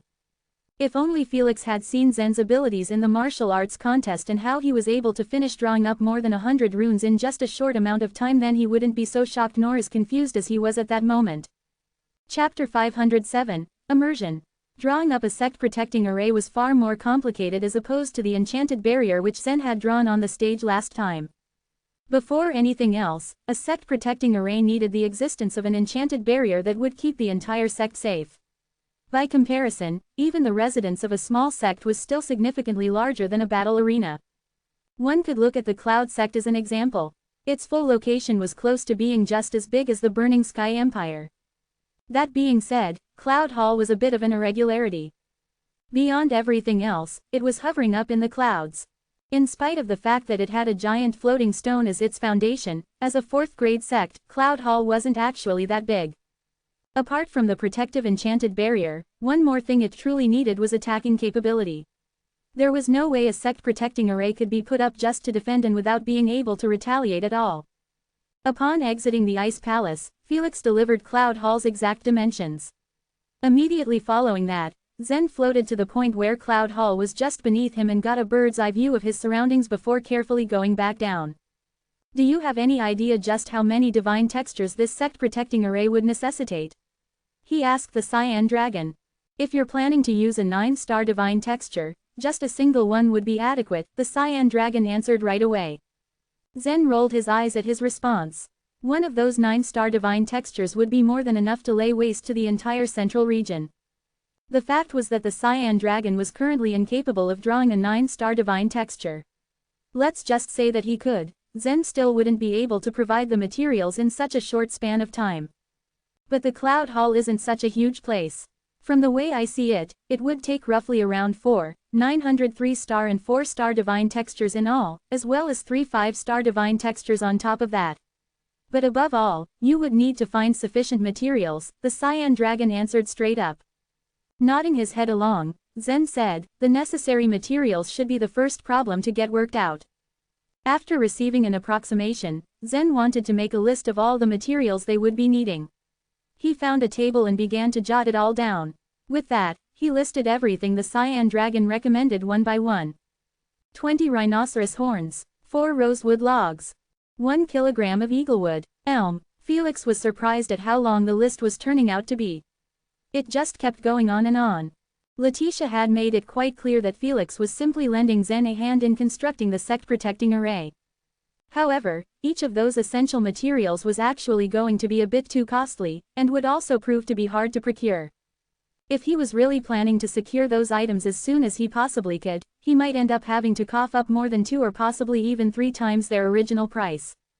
When he noticed that Felix was holding the list of materials and seemed to be completely astounded, Zen walked over toward him and asked out of concern, "Is there a problem?" These items, Felix stumbled over his words as he pointed at the components written on the list. "Would you be able to gather them?" Zen straightforwardly asked, wanting to confirm it. It was due to the fact that he was just a bit concerned that a few of those materials could be much too hard to obtain. "I can find them, you don't have to worry about that. But the thing is, they are going to be ridiculously expensive." Based on Felix's rough estimate, the items on the list would cost them a great deal of Supreme Life Vitality crystals. These materials would probably use up about half of Cloud Hall's savings, probably even more than that.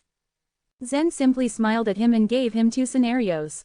"Tell me, between shelling out half of the Life Vitality crystals and having your sect razed to the ground, which would you prefer?" "That's a foolish question. You're well aware which I would choose," Felix blurted out. "Then just go ahead and gather these materials as soon as you can, whatever it may cost. If push comes to shove, you'll have to steal them as a last resort," Zen stated with a stern look on his face. Given that Zen had already made himself clear, Felix promptly dispatched the numerous stewards of Cloud Hall to procure the materials. One could go on and say that the productivity and orderliness of Cloud Hall were still considerably high. Close to a third of the materials could be found directly inside Cloud Hall, and another third was spread throughout Cloudy City and the 5 great sects directly attached to Cloud Hall. As soon as Felix had given the order, the 5 great sects started delivering the materials into Cloud Hall. But as for the last third of the essential materials, Felix had no choice but to purchase the components from World Commercial Alliance themselves. Every single time a material arrived, Zen would check an item on the list using his thick ink brush. And slowly but surely, more and more materials were getting ticked off. By the 3rd day, from the moment they started, all the items written on the list had already gotten checked, meaning they were able to procure everything they needed. As soon as all of the materials had been collected, Zen would have to make use of Felix's space for a while. Much like Nate, who owned Runic Tower, runic experts needed certain conditions to be met for the area they would be working on. Felix's place was located on the side of Cloud Hall. If one were to glance outside from the empty hall, they could look at the rolling sea clouds, making it the best place in the hall to draw up the runes. There was a crowd of people gathering in the hall. A handful of those were Felix's underlings who were responsible for taking care of the materials as well as producing ink. Not wanting to risk messing things up due to lack of manpower, Felix decided to call a couple of other stewards to come over and give them some assistance. The minute the first batch of ink had been produced according to Zen's specifications, Zen simultaneously laid out a sheet of paper, firmly holding a brush in his hand. The first container filled with ink was then given to Zen. Carefully dipping the brush into the ink, he proceeded to draw the first stroke. As specified by the Cyan Dragon's plans, all in all, there were supposed to be 901 divine textures in total within the bounds of the sect-protecting array. This 3-star divine texture which Zen was drawing up was but one small part of the whole. The second Zen's runic brush came into contact with the sheet of paper, his soul force immediately activated the characteristics of the components in the ink, emitting a blaze of red light. It should be quite apparent that this rune in particular was an offensive one with fire attribute. The tip of the brush moved gracefully on the paper akin to a stream of fire, steadily painting the paper. The marking and figures on the paper looked just like blossoming flames. Watching intently as Zen casually used his perfect brushwork with such ease, Felix couldn't help himself from feeling so enthralled. Out of everyone present in Cloud Hall, if there was going to be just one person who was most pleased, it might very well be Felix. When it came to martial arts, he could easily be regarded as a heaven-level talent. In spite of that, though, all his life, he always had this obsession with runes. Thus, even up until now, he was still merely a martial artist in the internal elixir realm. If he were to pick one between Cloud Hall and runes, there was no doubt that he'd go for the runes. Regardless of the fact that Felix didn't have the ability to perform the perfect brushwork, the feeling he had through simply watching Zen draw those runes was something priceless. Zen's grip was firm and his arms were stable, his motions seemed so tranquil and fluid. Having that level of finesse, even the most complex runes could probably be drawn smoothly. It didn't take too long before a 3-star divine texture was finished. Without standing up, he simply gestured over to someone next to him. The assistant immediately grabbed the divine texture from him and set it somewhere in the hall to let the air dry up the ink written on the paper. After that, he began drawing a second divine texture, then a third. For the next 12 hours, without stopping to take a breather, Zen just kept on drawing runes one after the other. The brush he was holding never stopped for even a minute. Actually, just after the first 2 hours, Felix had asked Zen if he would like to take a break to get some rest, but Zen just shook his head and vehemently continued drawing. Felix never could have imagined that he would go on 12 hours non-stop. Drawing runes would eat up a considerable amount of soul force.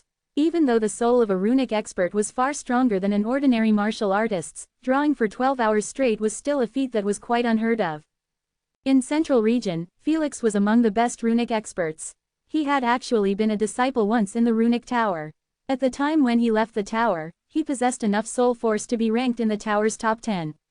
And yet even then, after merely constructing 5 runes, he would immediately feel nauseated, needing a couple of days to take some rest before he could draw again. That was the main reason why Felix truly believed that constructing a sect-protecting array would need about a year, possibly even a number of years to be completed. Drawing runes was worlds apart from just drawing some random graffiti. But as Zen did it, he made it appear as though he was just drawing some graffiti artwork. He made the process look so easy, when it was in fact far from that, much too far from that. Felix had no clue how strong Zen's soul was, whatsoever. But to be completely fair, who would have actually thought that a young warrior from the illuminating soul realm possessed something like a soul of the fighting soul realm? After drawing continuously for 12 hours straight, Zen eventually sensed a feeling of exhaustion. This was the consequence for pushing his soul force too hard. He abruptly stopped what he was doing. And by the end of that 12-hour stint, on one side of the hall, more than 200 3-star divine textures were tidily piled up together. If he could somehow manage to put out this much divine textures, the process should be finished in about 1 month. At that point, Felix was totally astounded. Apart from how difficult it was to draw up runes which he couldn't comprehend in any way, drawing 1-star runes for 12 hours non-stop would have already driven him to his wits' end. This young man must have a soul made of iron. He deeply pondered, still feeling so amazed. Upon taking a much-needed good night's rest, Zen was able to replenish his stamina and began drawing divine textures once again. The helpers inside the hall also had their hands full with dissecting the materials, hanging them to dry, and then grinding them. All of these methods might sound easy, but they were also quite intricate. Suddenly, the temperature around the hall seemed to have gone down a little. Letitia came flying in. The assistants and stewards who were much too busy moving around the hall all stopped in their tracks and bowed to her, but Letitia simply waved her hand over to them, gesturing not to cause Zen any distractions. Her eyes, which seemed to be just as warm as the sun, were glistening intensely. Akin to a peaceful valley, she had her gaze fixated on Zen with a revitalizing and pure allure. As all of that was happening, Zen had been completely oblivious to it. The only thing he wanted to do was to focus on his brush as he immersed himself into the world of divine textures. Chapter 508. 5-star divine texture. Drifting across the sky were dense clouds. Smoky wisps curled up against the blueness of the atmosphere like genies. As the air in Cloud Hall became saturated with anticipation and the forthcoming of gloom, the hazy mist that enveloped the land slowly dispersed. With the rays of golden light peeking through the scattering morning mist, a woman's shadow materialized under the soft daylight. The silhouette of Letitia's slender and elegant figure was suddenly apparent on the grounds. As the woman silently stood there, she observed the young man deep in thought. Deeming it enough to survey for a while, she floated away gracefully. Biting her lip anxiously as she rubbed her cheek with her palm, Letitia thought that what she had done was actually a reckless and unwise gamble. As soon as she had tersely placed the stakes at hand, she was confronted with an immense backlash due to the Cloud Hall elders pressuring her, and it was not long before she would crack. Even though Imogen, Saint Morphans, and a small portion of the elders did not complain straight to her face, there were times when she had caught on fleeting moments of hesitancy as if they wanted to question her decisions. Letitia was almost definitely certain that they did not understand what she wanted to accomplish. Exhaling deeply with a far-off gaze, she was well aware of the arduous consequences her actions could bring. As the stakes were too high, the odds were stacked against her. It was far from unlikely that she would end up losing the Cloud Hall for good. As soon as she strode out of the Cloud Hall, She furrowed her eyebrows at the sight of Emmanuel and numerous other elders aggressively walking towards where she stood. Shielding her eyes from the glare of the sun, she had also noticed that walking beside the big group of elders were various leaders of third-grade clans and third-grade sects. These clan leaders and sect leaders were significant people, as they represented varying powers and authorities in the Cloudy City. Moreover, they had always been vassals of the Cloud Hall. Letitia had a definite guess of the reason why they had suddenly gathered together with the elders. If it ever so happened that the Cloud Hall was destroyed, whether it be from natural disasters like devastating earthquakes or sweeping tsunamis that could heavily impact the state of the whole city, all of the clans and sects would find themselves in great peril. Sighing to herself as a headache started to work its way towards her temples, she thought that maybe what they were trying to tell her was true, maybe it was not a wise decision to pin all the hope on Zen to resist Eddie. Ah, here they come, she thought warily, already expectant of the onslaught of protests from the elders. Miss Ning, please do think twice. How can a dignified fourth-grade sect place all of its hope on a man like Zen? Miss Ning, I have remained loyal and devoted to Cloud Hall for 200 years and I am willing to serve Cloud Hall until I die, one of them pleaded with earnest eyes. However, I cannot bear to see it collapse just because of some cultivator at the illuminating soul realm. Amidst the sudden chaos, a clan leader shouted from the side, the only way is to hand Zen over. All kinds of voices echoed throughout the hall and the dissonance of it all rang in her ears aggravatingly. Words of anger, bitterness, and helplessness reflected on the way they raised their voices at the Cloud Hall leader. It was akin to a dam that burst from pressure, a raging river that uncoiled like pythons, as their vehement disagreements washed over and threatened to choke her under the current. Even though she was the respected leader of the Cloud Hall, nothing could have stopped the assault of sounds surrounding her, imprisoning her very being as she could not even find a way to escape the crowd. After pushing and pulling through the throng of people, Letitia finally managed to inhale a bout of fresh air as she broke through and left them arguing over themselves. Stumbling and breathing heavily, she returned to her ice palace and almost slumped against the door. The woman was nothing short of stupefied over what just happened. As she watched the ice phoenix float towards her and land softly on her right shoulder as a form of comfort, she sighed sadly. Biting her lip and drooping her head, she winced and unwittingly spit out a curse, I cannot lose. However, there was no one to blame but her own self. It was her own doing that she remained as stubborn as a mule. Once she had chosen a direction, nothing would be able to change her mind. Moreover, her personality was being resilient. Even if she encountered numerous troubling difficulties on the road to her goal, she would still choose to suffer all kinds of consequences along the way, boundlessly bearing the burden and relentlessly advancing forward. With all the commotion happening in the Cloud Hall, Zen clearly knew that Letitia was under so much pressure.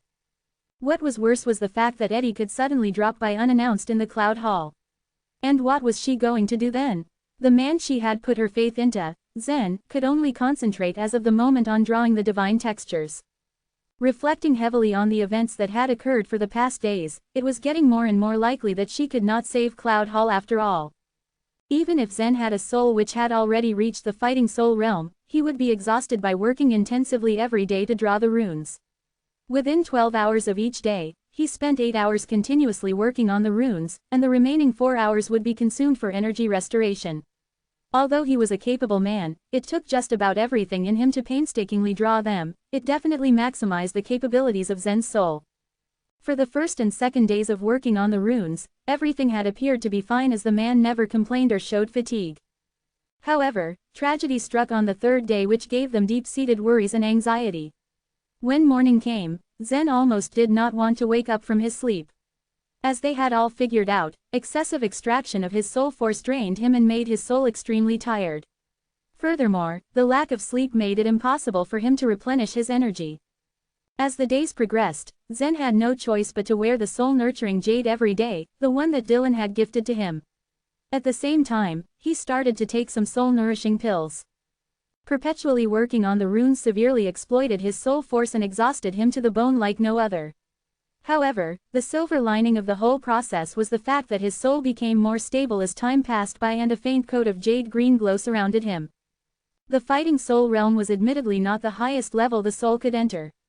This was because just above the fighting soul realm was the Jasper fighting soul realm. Although this was the case, it would still take non-stop rigorous training and interminable tempering of one's soul to cross the threshold of the Jasper fighting soul realm. With Zen's current strength being used and depleted on the runes, entering the next realm was not something Zen could easily envision. During the period when Zen worked incessantly, Letitia often took the time to visit Zen and observe his progress. Dropping in to pay him a quick visit was something the woman did for reassurance. In the face of immense pressure coming from the different parties of the Cloud Hall, witnessing Zen work earnestly made her slightly relieved. Although she felt apologetic that the young man exhausted himself tirelessly, she was still responsible for the future of Cloud Hall. Along with the preparations and countermeasures they were doing, the Cloud Hall was also doing its best on closely monitoring Eddie's movements. According to the information the Cloud Hall had gathered from their latest discussion, Eddie seemed to be looking for a way to recover Eden's warrior spirit after leaving the Oracle City. All cultivators across the land knew the consequences of losing their warrior spirit. It was a devastating event that they all dreaded to think about. As those who had witnessed such an incident could attest to, not only would the warrior never be able to recover from such a blow, there was also a high possibility that the warrior would even lose all confidence to continue living in this world. Recovering the warrior spirit of a cultivator was definitely a difficult feat. This was due to the fact that even if they had somehow repaired it, there would still be burdensome side effects that could affect the warrior. An example of this would be the likelihood of developing amnesia. Furthermore, the mind of the cultivator might even be damaged. Another condition for the warriors who had lost their warrior spirits would be the dependence on other people. This was because if they were left unattended or uncared for, it would be significantly harder for them to recover with the passing of time. As the warriors often felt deeper about their sufferings and pitied their conditions, falling into depression worsened their state of mind. That was the most probable reason as to why Eddie did not immediately seek vengeance and stomp through the Cloud Hall. The man had prioritized the finding and restoration of Eden's warrior spirit first. This news might have been the only relatively good news for the people of Cloud Hall.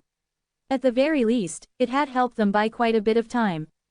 Before they had even noticed, half a month had already passed. With their days spent anxiously moving around their sects and occasionally looking towards the sky in case their opponent had decided to make a move, time passed by with relative ease. On the 19th day, a total of 4,900 divine textures were finally completed. With that, what remained was the last 3 5-star divine textures, also the most crucial ones out of them all. The impending 3 5-star divine textures cost 4,000 supreme life vitality crystals, and that was only for the materials. Additionally, they were also the most critical divine textures in the sect protecting array. All the over 4,000 divine textures of the sect protecting array would be able to work on the premise that these 3 5-star divine textures were put into place. The 3 were significant and valuable in their own ways. The first 5-star divine texture was named Light of Water. This was due to the fact that this particular divine texture was able to gather the power of 1,400 divine textures and was capable of condensing them into a sect-protecting enchanted barrier. Just as the first one had been of utmost importance, the second 5-star divine texture termed the Wrath of Thunder was also revered for a different way. The particular divine texture focused on bringing offensive powers, one that could unleash an attack similar to Thunder Tribulation. Last but definitely not the least was the third 5-star divine texture known as Mad Trap. The divine texture served as a trap that would only be activated at the opponent's trigger. These 3 5-star divine textures were not created by Zen himself. Although the young cultivator was confident that he would be able to complete these 3 divine textures, the materials needed to produce them were just too precious and scarce. Even the smallest mistake or a slip of hand could make all his efforts go to waste. Unfortunately, the problem was not the fact that the Cloud Hall could not afford the life vitality crystals themselves. Rather, it was more of the actuality that some materials needed were not available to acquire within a short period of time even if they had the resources to purchase them. Now that they were faced with a formidable and powerful foe, Zen was not willing to take any risks to lose. Placed in front of Zen was a huge piece of parchment that could be used for drawing runes. Picking up the wooden brush and gripping it lightly, he let a trace of the cyan dragon's soul infuse into the brush in preparation of what he was about to do. Without hesitation, Zen positioned the tip of the brush on top of the paper, and as it touched the surface, a bright beam of light streamed out which had contained strong power of the water law. Divine textures that ranged from 1 to 4 stars did not have a high requirement for the law power as it did not need much to be produced. However, the process of drawing the 5-star divine texture necessitated the individual to be proficient in the law power. An exhibition of this would be the Light of Water, as one had to be adept in the first layer of the water law power, otherwise, it would basically be impossible to finish it. For instance, there were some divine texture experts in the upper world that were able to successfully cultivate the fire law and thunder law with their own capabilities, but some were not able to draw the light of water. This was due to the fact that being able to activate the properties of the materials in the ink came hand in hand with having a complete comprehension and command of the water law. While closely inspecting the radiant beam of light that rippled like water on Zen's brush tip, Felix gasped in surprise at the sight. The man could also draw 5-star runes with ease, however, what he was currently seeing was something extraordinary. Why does drawing a 5-star rune need such a strong law power? He wondered, especially amazed at the handiwork Zen was doing on the parchment. With curiosity and anticipation apparent on the way he gazed at Zen's hand as it gracefully danced atop the paper while holding the brush, he contemplated that Zen was indeed special. Is this guy sure that he is drawing a 5-star rune, and not a 6-star or 7-star rune? How strong will the power of this rune be once it is activated? The man sitting beside Zen exclaimed as he could not help but feel expectant of the results. In the central region, the highest level a rune could be was 6-star. Moreover, only a few old men in the runic tower in the whole wide world could manage to summon enough power to make it. However, none of them would employ such potent law power. This was also the exact reason which made divine textures extremely powerful. If one had to compare it with the runes, the power of a singular 5-star divine texture could be equivalent to an 8-star rune in the central region. In the end, it was the motivation Zen needed, as he was confident in making the sect-protecting array to be able to completely resist Eddie and his powers. The brush strokes of the runes exuded the kind of aesthetically pleasing visual that calmed Zen and Felix as they were akin to tiny streams of water that flowed with radiant splendor. As the lines gracefully intertwined with each other, it depicted such a beautifully complex piece that reflected the wishes of the one drawing them. It took Zen a couple of hours before finally finishing the drawing of the light of water. As he finally perfected the last stroke of his brush, he lifted the pen from the parchment and could not help but feel a sense of satisfaction and relief at seeing his complete drawing. The young man smiled a little to himself while he stretched the hand he had been working with. It had been a tedious 4 hours of being hunched over his worktable. Splash! The people roaming in the hall emitted sounds of surprise and delight as they heard the melodious sound of flowing water that surrounded them. It had seemed like the divine texture which could be compared to a skillfully done landscape painting had sprung to life. The picture radiated a soft and gentle sensation as it gave the impressions of a salty breeze by the seaside and the welcoming mellow waves. After the liquid-like ripples on the runes gradually subsided, the aura emitted by the water law slowly disappeared and it left behind the plain expanse of the rune. Without the unobtrusive sounds of water, the place had become quiet again. Zen glanced at Felix, who appeared to still be fascinated by the brief showcase of the rune's power, and then nudged him into reality. "I am ready to do the next one." Zen nodded at him and calmly stated. At that exact moment, their ears picked up on a ruckus from the entrance of the hall. Both men looked questioningly at each other at the same time, wondering what the commotion was all about. For the past few days, Letitia has announced that she's in closed-door cultivation. Well, I think that's only an excuse. She's just trying to hide and avoid facing the problem as it is, one of the people loudly protested. The Cloud Hall is on the verge of collapsing. How could she hide in her mighty ice palace all alone and refuse to come out? A high-pitched voice complained outside before continuing, "She's being irresponsible. She must give us an explanation. I heard that Zen was drawing some useless runes here. It's just a sect-protecting array. What can it do, anyway? Either capture that mongrel and hand him over or force Letitia out." More of them demanded angrily, as they started to come closer to where Zen was working. The loud cacophony of voices which had started far away came nearer by the minute, and it was not long before a group of dissenting people appeared at the entrance. This was not good, as Zen might not be able to focus with all his might. The face of Zen's companion turned red with anger at the sudden intrusion of the mob forming outside. Moreover, he had looked downright murderous at the thought of people about to barge inside and interrupt Zen's process of drawing the runes. It was the most crucial moment for Zen to finish the sect-protecting array, and yet the bumbling idiots raging at the entrance did not understand the severity of the situation. "What is the noise about?" The normally good-tempered Felix could not help but bellow in wrath as he wished to stop the fools from causing more disturbance than they already did. Chapter 509, Mad Trap. In just half a month, a strong sense of crisis had pervaded the entire Cloud Hall, Cloudy City, and 5 second-grade sects under the Cloud Hall. Everyone felt the heavy tension in the air as a constant state of danger hung over their heads, plunging their hearts in a perpetual state of panic. Emmanuel had made sure to spread words of Zen's deeds in the martial arts contest all over Cloud Hall. A warrior at the Illuminating Soul Realm actually killed Eddie's woman in front of him and was able to leave unscathed. The news had been shocking, and after many embellishments, the rumors floating around had described Zen as some kind of omnipotent character. His story had become like some kind of legend, spreading all over taverns, tea houses, and restaurants. I heard that Zen slashed Marilyn's neck right in front of Eddie. He didn't care that Eddie was the #1 warrior of Central Region. Eddie is a warrior at the life and death realm. He is someone who can kill a person with just one look, but a teenager was able to kill his woman. I know that there are many talents in the world, but still Zen was too bold to kill Eddie's woman. He is a genius, to begin with. Moreover, he was able to destroy Eden's warrior spirit with just a few words.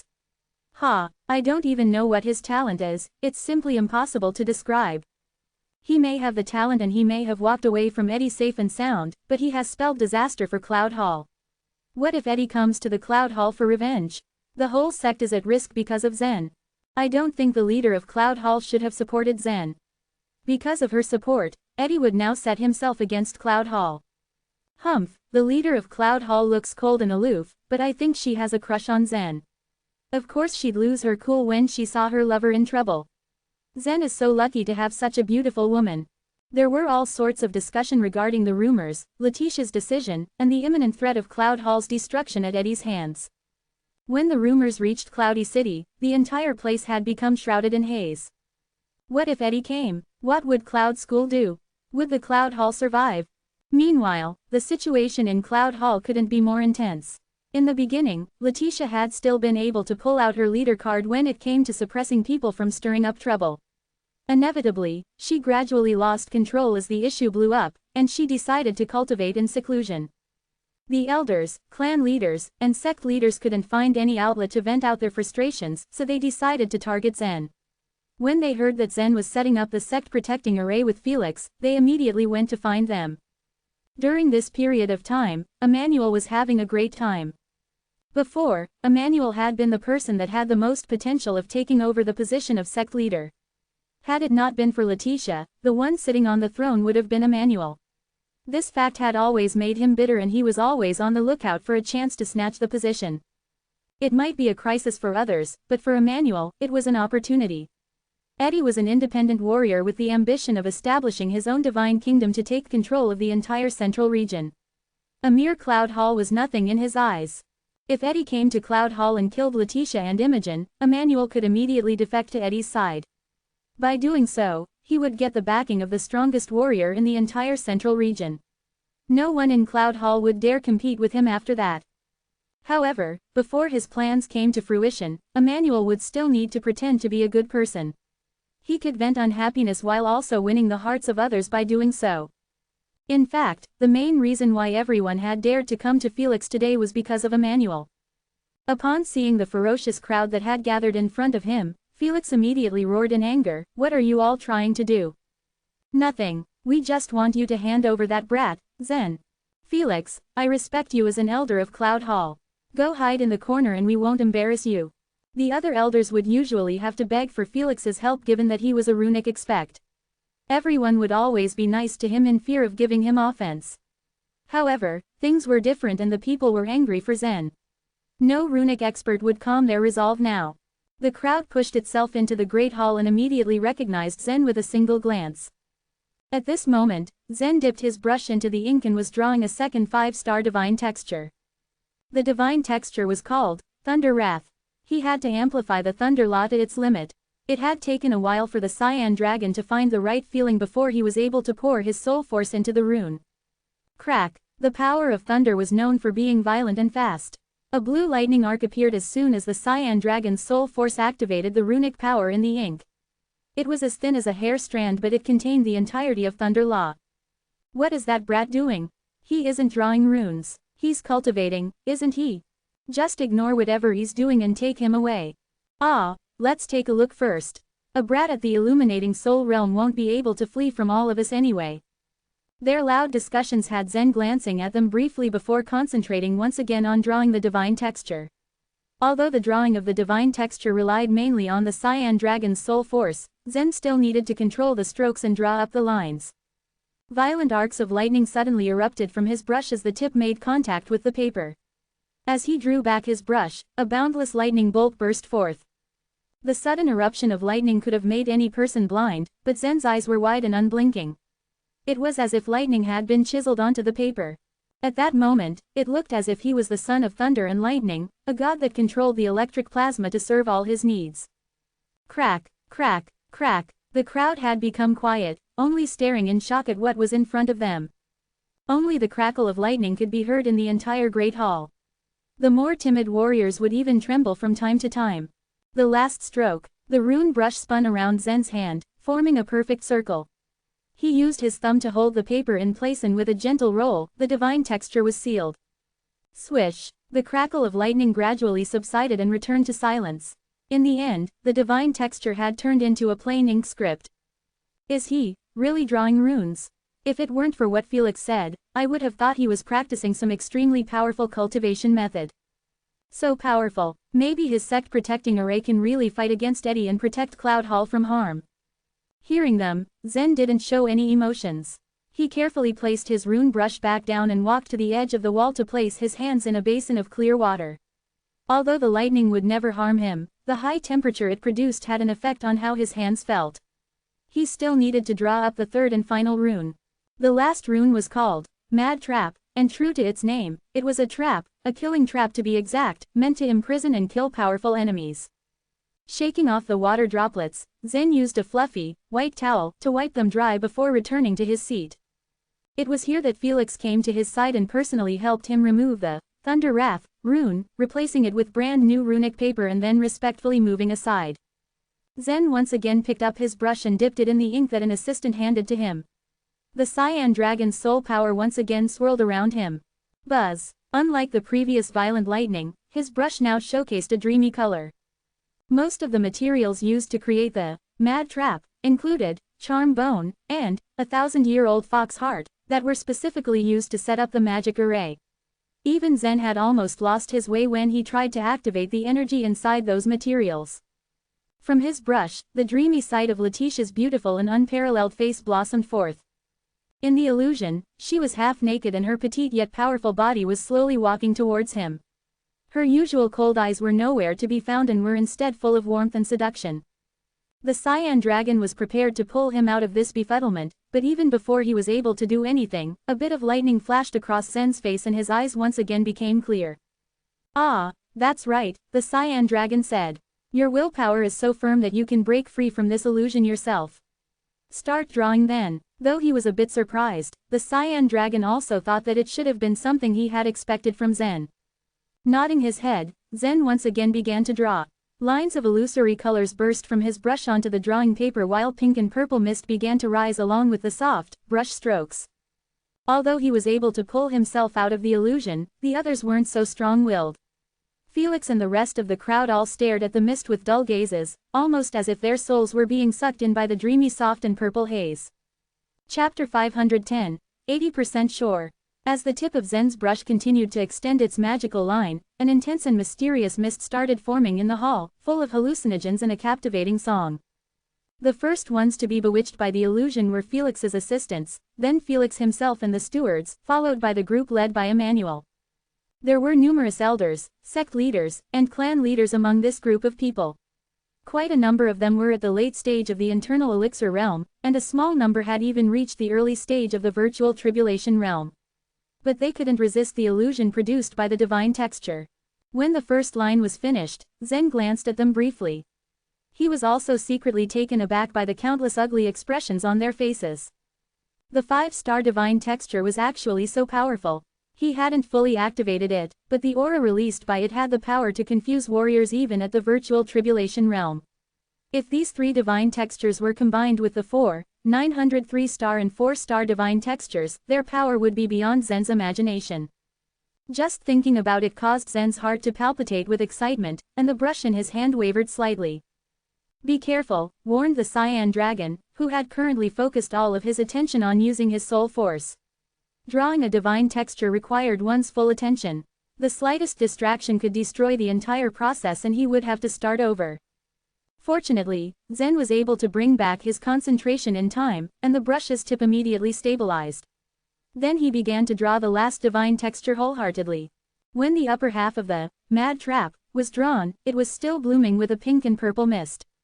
The brush strokes were also soft, and the whole aura was filled with a sense of extreme temptation. However, when he reached the bottom half of the divine texture, Zen's brush strokes turned suddenly and a surging killing intent immediately blossomed on the paper. A dark fog rose up and filled the room. It felt like there was a cavalry trampling through the black fog. The killing intent enveloped the entire hall within moments. Under this intense killing intent, Zen's brushstrokes became firm and powerful. Each brushstroke felt like a dragon or a phoenix was dancing on the paper. Arg, plop, one of the stewards, who was still in a daze, was suddenly covered by the killing intent and with a roll of his eyes, he fainted. Zen looked coldly at the group of people not far away from him. These people really were troublesome and Letitia had probably suffered a lot in the past few days because of them. He decided to teach them a lesson. The next moment, Zen's brushstrokes became even more forceful and energetic due to his desire for revenge. Under the urging of the cyan dragon's soul force, the illusions created by the menacing killing intent caused the faces of the elders, sect leaders, and clan leaders to go ghastly pale. Cold sweat dripped down their faces as they faced their worst nightmares.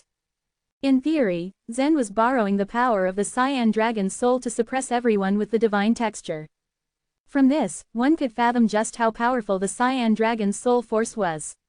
Before he had devoured the owl beast, the cyan dragon's soul force was already far beyond Zen's imagination.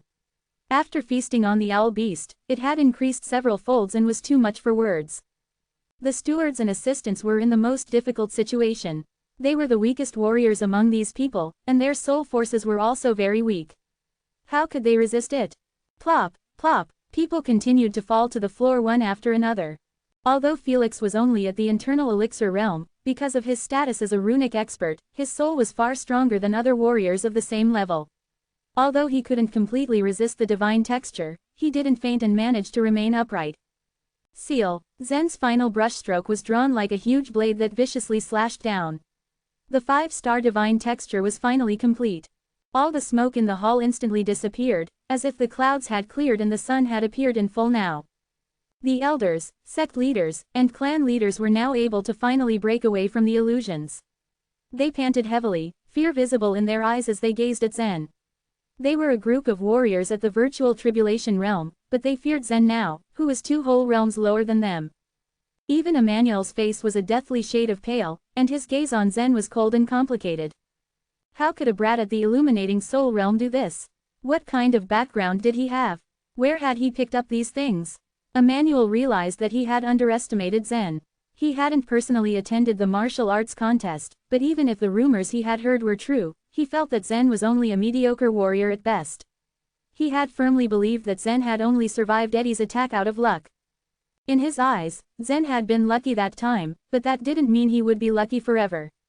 But now, Emmanuel realized that he had been wrong, and it was not luck that had allowed Zen to be alive up till this point. If Zen was given time to grow, then who knew what kind of person he would become in the future? I have to find an opportunity to get rid of him, Emmanuel thought as his killing intent had long cemented itself deep down. When he had first encountered Zen outside the Cloud Road, Emmanuel had had the same thought in his mind. However, since Zen was in the Cloud Hall most of the time and had disappeared the moment he left, Emmanuel hadn't gotten the opportunity. Felix took out a few elixirs and stuffed them into the mouths of the assistants and stewards, waking them up one by one. Zen placed his brush aside and walked towards the elders, sect leaders, and clan leaders, asking coolly, "Now, may I ask why you have come here?" Never mind. Perhaps it was because of the illusion just now, but an elder had actually lost his confidence completely. But Emmanuel laughed coldly and replied, "We're here for you, of course. You angered Eddie and brought a huge disaster to the Cloud Hall even though you are a disciple. If you are sensible enough, then walk out of the Cloud Hall right now, and face Eddie's anger. This has nothing to do with the Cloud Hall." "Really? So that is your opinion? I should leave. What if I don't?" Zen asked indifferently.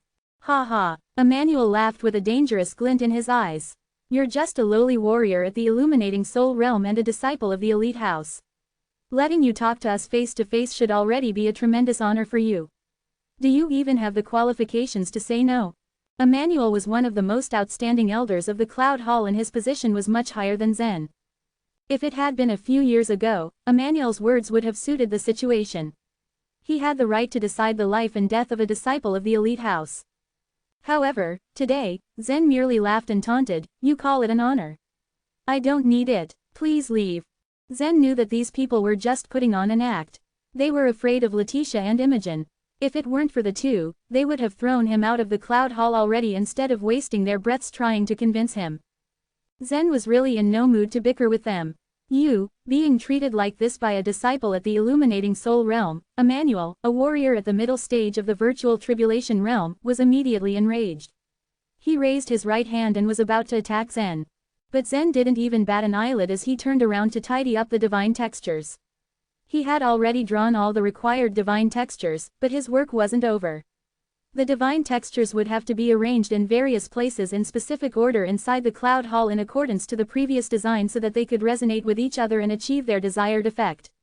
This was a huge task. Emmanuel did not dare to make a move on Zen. He knew very clearly that Letitia cared for Zen very much. It was easy to kill Zen, but the problem was, how could he bear Letitia's anger? Therefore, even if Emmanuel wanted to kill Zen, he would do so without anyone else knowing. Unfortunately, his raised right hand made him look a bit awkward, so he could only dejectedly put it down. Zen stacked the divine textures according to their types. As he was tidying up the mess, he glanced at the elders. They were unwilling to leave, but had to do so. To be frank, Zen understood their feelings. Humans were creatures who sought profit and avoided harm. Who would be willing to be involved in a great disaster by a disciple? Elders, you have just experienced the power of this 5-star rune, Zen remarked as he stacked a pile of divine textures together. The 903 runes are interdependent. Even if the sect protecting array is unable to kill Eddie, it is still possible to block him from the outside. How confident are you? These elders were not willing to hand over the fate of the Cloud Hall to Zen. For a 4th grade sect to place its fate in the hands of a kid at the illuminating soul realm was a hilarious matter already. However, after having experienced the might of Zen's 5-star rune, some of the elders had slightly wavered. If just a 5-star rune was able to confound them completely, just how powerful would this sect protective array be? If the sect protecting array could really block Eddie, then it could completely become the Cloud Hall's treasure, and maybe, even the best treasure of the sect. It was probably 10 times stronger than the sect protecting array produced by Arnold of the Ethereal Spirit sect. Zen lifted his head, his gaze calm as he replied in a firm voice, 80% sure. Chapter 511. Small Circulation Killing Array. Zen never spoke in absolute terms. When Imogen had inquired about it, he answered the same. 80%, the same answer. The elders, clan leaders, and sect leaders present in the crowd looked at each other in silence. The sect leaders seemed persuaded. 80%, ha ha, young people these days brag too much. Aren't you afraid the wind will cut off your tongue? Emmanuel sneered. Zen selectively ignored Emmanuel's words, for he knew the fellow was just messing around. Previously, Zen had managed to block Eddie's punch in the martial arts contest by relying on the enchanted barrier. Eddie had not employed all his power at the time and Zen had only changed a portion of the runes to stave off the attack. Fortunately, despite what Emmanuel said, the other elders and sect leaders kept silent. They were not blind to what they had seen. They had witnessed the power of Zen's divine textures, and to see was to believe. Then let's examine the effect of his sect protecting array. If this sect protecting array doesn't stop Eddie, we can still hand Zen over then. That's right, we can take it step by step. Zen is Eddie's main target. The elders communicated with each other through their life vitalities. In the end, they turned to leave. As the others left, Emmanuel could only glare at Zen before vacating the hall himself. After everyone had left, Zen raised his head, looking into the distance. He smiled as he made a gesture at someone. Inside the ice palace, Letitia, who was in closed-door cultivation, smiled brightly as a life vitality talisman ignited in her hands. You already knew. Of course I know you are spying on me, Zen said. Letitia rolled her eyes. Why would I be bothered to spy on you? Anyway, you should thank me, shouldn't you? Now that we have appeased this group of elders. Zen laughed. Still, you have to be careful of Emmanuel. That man is very ambitious and may make trouble at a critical moment. Letitia nodded. Yes, I know. Undoubtedly Letitia had noticed Emmanuel's ambition. He had contributed to half of the trouble the elders had made, for he was the one who kept adding oil to the flame. But the Zhou clan was a third-grade clan in the Cloudy City. Without a good enough excuse, it would be tough for Letitia to get rid of him. We have a limited amount of time. I'm going to put the sect-protecting array in place. Zen carried over a pile of divine textures and told Felix the same. Felix's face immediately lit up with excitement. He had long been anticipating seeing the imposing sect-protecting array. Suspended in the sky, Cloud Hall looked like a giant oval egg from a bird's eye view. According to the rules, the 903 runes had to be divided into 3 batches. The sect-protecting array is arranged according to the large circulation killing array. However, it is only a miniature version of it and can be called the small circulation killing array, the Cyan Dragon explained as he helped Zen with the directions. Large circulation killing array. Zen was stunned at the name he heard. Yes, it's one of the 3 mighty arrays of the era. The other 2 are the Immortal Killing Array and the Sun Flame Array, the Cyan Dragon said slowly. Zen was even more surprised at this. 3 mighty arrays. Is the Grand Marvelous Array not in the list? Ha ha. Although the Grand Marvelous Array is formidable, the 3 Great Miraculous Arrays are used to protect. The Cyan Dragon paused for a moment, soon continuing, of course, the Small Circulation Killing Array is only an imitation of the Large Circulation Killing Array. I'm afraid it doesn't even have 1/1000th of the latter's power, but it will serve well to be used as the sect-protecting array in the central region. Although the Cyan Dragon did not finish what he was about to say, Zen committed the names of these 3 miraculous arrays to memory. After arriving at the first location, Zen placed a divine texture on the ground and infused life vitality into it, immediately activating the divine texture. It glowed with brilliant light before the rune burst into fire. As the paper carrying the rune went up in flames and turned to ashes, the divine texture was left behind as if carved into the ground. Felix followed Zen's instructions and began to arrange the divine textures. The steps for laying them down were the same as the ones involved in arranging the runes, so it wasn't a difficult task for Felix and the other assistants. The first divine texture, the second divine texture, the third divine texture. Divine textures appeared one after another in every corner of the Cloud Hall. They seemed to be spread out randomly, but they were all placed in the corresponding directions. After they put the divine textures in place, 2 stewards of internal elixir realm carried an array plate as tall as a man over to Zen. The enormous array plate was also constructed by professional craftsmen, to be used in controlling the divine textures. It took half a day to finish the setup of the divine textures in the first zone. Immediately, they went on to arrange the divine textures in the second and the third zones as well. Zen, together with Felix and the other assistants, shuffled back and forth above the Cloud Hall speedily. After Zen had finished setting up the 4900 divine textures, he set up the 3 5-star divine textures. Once he had used the array plate to record their positions, the placement of the small circulation killing array was finally over. This marked the end of nearly a month's tedious work. The next step was to test the sect-protecting array. That day, the weather was good and the vast sky was clear. The clouds that surrounded Cloud Hall all year round had suddenly disappeared without a trace. Standing above Cloud Hall, one could relish a complete view of Cloudy City. The tens of millions of its civilians too could see Cloud Hall, which to them was the palace of Immortals, a sight to behold whenever they looked up. Above the Cloud Hall, dozens of elders and clan leaders were positioned in the air, seemingly waiting for something. Letitia was on their side, quietly floating in the air. She watched Zen and Felix as they made the last adjustments and prepared the array for testing. Are you ready? Letitia asked them. All the life vitality crystals are in place. Zen nodded. The power of the divine textures arose from the materials in the ink, but it still needed the energy from the life vitality crystals to activate it. At the moment, Zen was slightly nervous. 4,903 runes, and no mistakes were to be allowed in any one of them, otherwise the entirety of the sect-protecting array would not work. He took a deep breath and gently moved the array plate. As the array plate rotated slowly, beams of light began to flicker above Cloud Hall. Even the sunlight could not outshine the radiance of the runes. The first divine texture lit up, then the second, followed by even more of them glowing up. Under the control of the array plate, the luminosity of the runes merged into each other to emit a single sharp beam of bright light. From afar, it looked like a giant divine texture. At the center of the divine texture, a blue lightning bolt suddenly emerged out. Crack! The Thunder Wrath had been activated. A thick bolt of lightning flashed past the runes like a giant dragon soaring into the skies.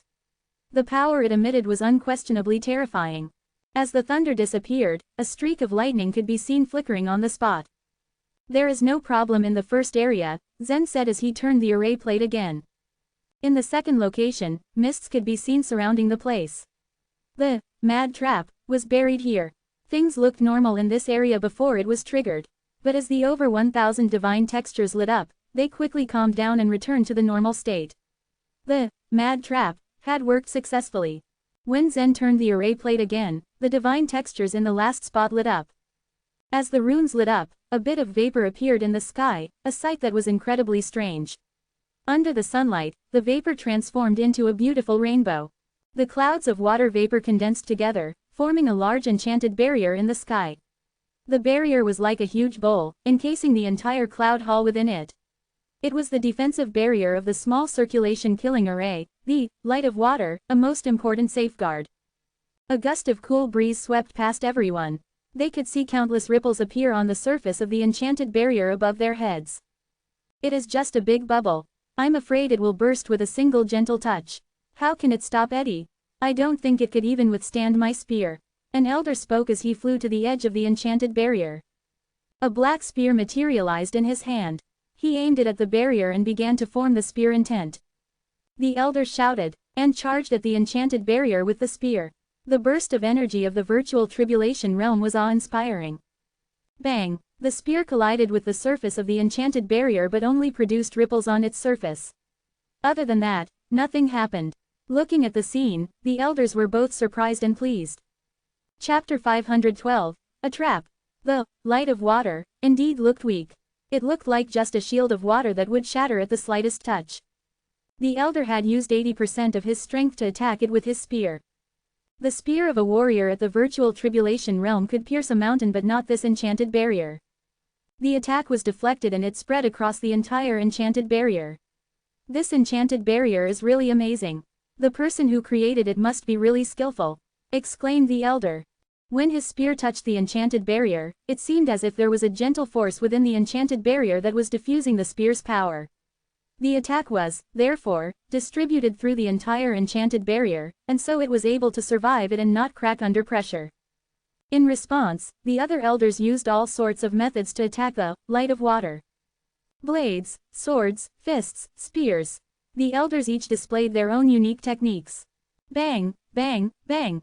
There was a burst of color and a brilliant light as ripples appeared upon the light of water. From afar, it just looked like a gentle breeze was blowing on the sparkling lake causing the ripples on its surface. No matter how they attacked, the enchanted barrier remained intact. Everyone stopped, mouth agape, eyes wide open, unable to fathom the great power of the seemingly undamaged enchanted barrier. Several elders at the virtual tribulation realm, too, tried to break the enchanted barrier but failed. This is the first time that an enchanted barrier in the central region has blocked the attacks of more than 6 warriors at the virtual tribulation realm. Even the sect-protecting array of the ethereal spirit sect is incomparable to this one, mumbled an elder. But even if it can block our attacks, does that mean it is powerful enough to impede Eddie's attacks? Asked another elder who was still worried. Even if the enchanted barrier could block the attacks of many warriors at the virtual tribulation realm, it didn't mean it could also block Eddie's attacks, for he was a warrior at the life and death realm. Eddie had been through 3 life and death crises. His might was insurmountable. Suddenly, a door to a thatched hut in a corner of the cloud hall rattled. It creaked as it opened. This small thatched hut was where Imogen had gone into seclusion. No one else could get close to the hut except Letitia. Imogen trudged out of the thatched hut with her walking stick. Although it seemed like she moved at a slow pace, this wasn't really the case. In just a few steps, she appeared midair above the cloud hall. Master. Letitia glided towards Imogen when she saw her. The elders also respectfully bowed towards Imogen, who rarely made an appearance. Still, she was a pillar of the cloud hall. Imogen nodded and glanced at Zen. In just a flash, she had reached the edge of the enchanted barrier with her walking stick pointing at the enchanted barrier. Imogen's life vitality was already extremely restrained after she had reached her current level. Her attack seemed ordinary and weak, but its power and potential were unmatched. Everyone watched in disbelief as they stared at Imogen's walking stick. Thud! When the walking stick touched the seemingly delicate enchanted barrier, the latter began to tremble violently. Huge ripples spread rapidly throughout the entire enchanted barrier. A light flashed in Imogen's eyes. She gently retracted her stick and struck the enchanted barrier again. Thud! The surface of the enchanted barrier shook again as if it were struck by lightning. However, that was all that happened to it. Imogen's attack couldn't penetrate it any more than the elders could. Ha ha! Imogen let out a laugh. Not bad. I just used all my strength, but it still wasn't enough. Maybe Zen really is the lucky star of our Cloud Hall. People with great luck usually had two states of fortune. Some people had exuberant luck, but, at the same time, they could also bring their luck to others around them and influence them too. The other state was where they had good luck and could devour and absorb the luck of those around them into their own bodies. These two states were also constantly changing as luck was mysterious and unpredictable. However, at this moment, Imogen was certain that Zen was in the former state. His arrival would bring fortune to the Cloud Hall as well. Imogen already solidified Zen's reputation. The elders knew to never mess with him. Letitia wasn't as protected. She was a sect leader and must be righteous. Anyone could easily pick a fight with her as long as it was done in a reasonable way. Having been the sect leader earlier, Imogen was the Grand Elder of the Cloud Hall. She was respected and no one dared to challenge her. No matter what happened, as long as the sect protecting array was in place, the people of Cloud Hall could sleep safely at night. These days Eddie was like a huge shadow that shrouded the hearts of the Cloud Hall's members. Although they were not so sure whether the sect protecting array would be able to block Eddie, the existence of the array still made them much more relieved. The entire Cloud Hall remained on high alert. They did not dare to lower their guard until Eddie arrived. However, 3 whole months had passed, but there was still no sign of Eddie. It was as if he had disappeared. Zen had returned to his normal life in the past few months and continued to immerse himself in cultivation. Within 3 months, he had once again raised his cultivation level by 3 grades. When he walked out of the cultivation chamber in the Cloud Hall, he was at the 7th grade of the Illuminating Soul Realm. Today, he had left his cultivation chamber because Letitia summoned him. When Zen arrived at Letitia's ice palace, she took out an invitation and tossed it to him. Zen glanced at the invitation. It was issued by the World Commercial Alliance. They called all cultivators with enchanted lamps to light up their lamps during the Lantern Lighting Festival 5 days from now. The Lantern Lighting Festival will be in 5 days, huh? Zen asked. Letitia nodded in affirmation. Except Zen and Letitia, nobody else knew that she had an enchanted lamp. It was a well-guarded secret. At the martial arts contest, the leaders of the World Commercial Alliance had already brought this up. Perhaps the World Commercial Alliance was determined to enter Immortal Mist's celestial tomb in this year's Lantern Lighting Festival, so they sent out the invitations once more before the festival began. Zen continued to read the invitation, and his eyes suddenly lit up. On the invitation, there was a list of possible treasures that might exist in the celestial tomb. This list was drawn up based on the inference of the ancient tycoon of the World Commercial Alliance. Whether this was really a presumption, or if the World Commercial Alliance had some fortuitous opportunity to learn about the celestial tomb, nobody would ever know. Among the treasures listed on the invitation, the Immortal's bone and the Netherworld Junkus are of no use to me. However, I must obtain one thing, said Letitia, her eyes flashing greedily. The most important treasure on the invitation was the Flower of Life and Death. These simple words were enough to make all the warriors in the central region go crazy. Whether someone was at the Illuminating Soul Realm or the Internal Elixir Realm, he would encounter a bottleneck in order to make a breakthrough. However, once he reached the Virtual Tribulation Realm, if he wanted to make a breakthrough, he would encounter a life and death crisis. Breaking through the life and death realm required one to cross the life and death crisis, and many warriors died during this process. Moreover, even those warriors who had reached the life and death realm had to constantly face life and death crises in order to raise their cultivation through great tribulations. Not only could the Flower of Life and Death help Letitia to reach the level above the Virtual Tribulation realm, it could also help Imogen to deal with her next life and death crisis. That was why Letitia wanted to obtain the Flower of Life and Death. Zen, the Immortal's bone is good for you. If you wish to cultivate the transcendent divine might, you'd better get the bone. It will help you build the 8-path platforms, said the Red Dragon suddenly. The Immortal's bone. Zen's eyes also lit up in anticipation, but he still voiced his doubts. The treasures in the celestial tomb are tempting, but there's something wrong. Tia, don't you think it's strange? Strange. Letitia tilted her head slightly. Immortal Mist was an immortal. He built the celestial tomb for himself. Logically speaking, no one wants others to intrude into his tomb. However, why would the enchanted lamps appear in the world? And how did the ancient tycoon of the World Commercial Alliance know about these treasures? Zen asked. Letitia was silent for a while, and then she said, "You mean it's a trap?" "It's just that it's possible," Zen nodded. Rumor had it that once the enchanted lamps were all lit, those who had the lamps could enter the celestial tomb. This was rather weird. Who made these enchanted lamps? Why were the enchanted lamps spreading in the central region? It was a very strange thing to begin with. Actually, Zen wasn't the only one who suspected this. Several hundred years ago, people had suspected that the whole thing was a scam, or even a trap. But a warrior's life was filled with risks. It was plausible that the celestial tomb was a trap, but even so, a lot of warriors would be flocking to the tomb to raid its treasures. While the two of them were discussing this matter, they felt a mighty pressure engulf the cloud hall. The faces of Letitia and Zen suddenly changed. Chapter 513, Ready to Fight. Prior to this, everyone had been talking about Eddie's possible arrival at the Cloud Hall, so Cloud Hall and Cloudy City were both under a lot of pressure. Zen had hurriedly set up the small circulation killing array, but there had been no news of Eddie for a full 3 months, so many people thought that he would not come. Although Cloud Hall had not let its guard down and the small circulation killing array was still operating day and night, many people had assumed he wouldn't come and had started to relax a bit.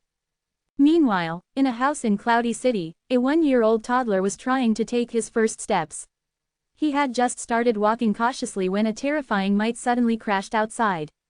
He plopped down on the ground and began to wail. Tens of millions of people lived in this huge city. From the warriors at the virtual tribulation realm to little babies, their faces visibly stiffened as they felt the overwhelming force of the power. The master of a third-grade family sighed wearily, "Eddie is here." The warriors who knew what was happening simultaneously turned to look at Cloud Hall in the sky. A vast majority of the commoners had no idea what was happening but knew that it was the arrival of a demon, an omen of great maliciousness. Bells were hurriedly sounded in a few small temples in the city. Thousands of monks sat in the Buddhist hall, chanting the rebirth spell continuously. This was the strength of the strongest in the central region. With just his voice and his thoughts, he could control thousands of people. If he wanted and had the time, he could even take their lives without any fear of being surrounded by a malicious aura. In these 3 months, Eddie had taken his son on a trip to the South Sea. Eddie could think of many ways to save Eden if he was just seriously injured. However, his dedication to martial arts had been destroyed, which was worrisome.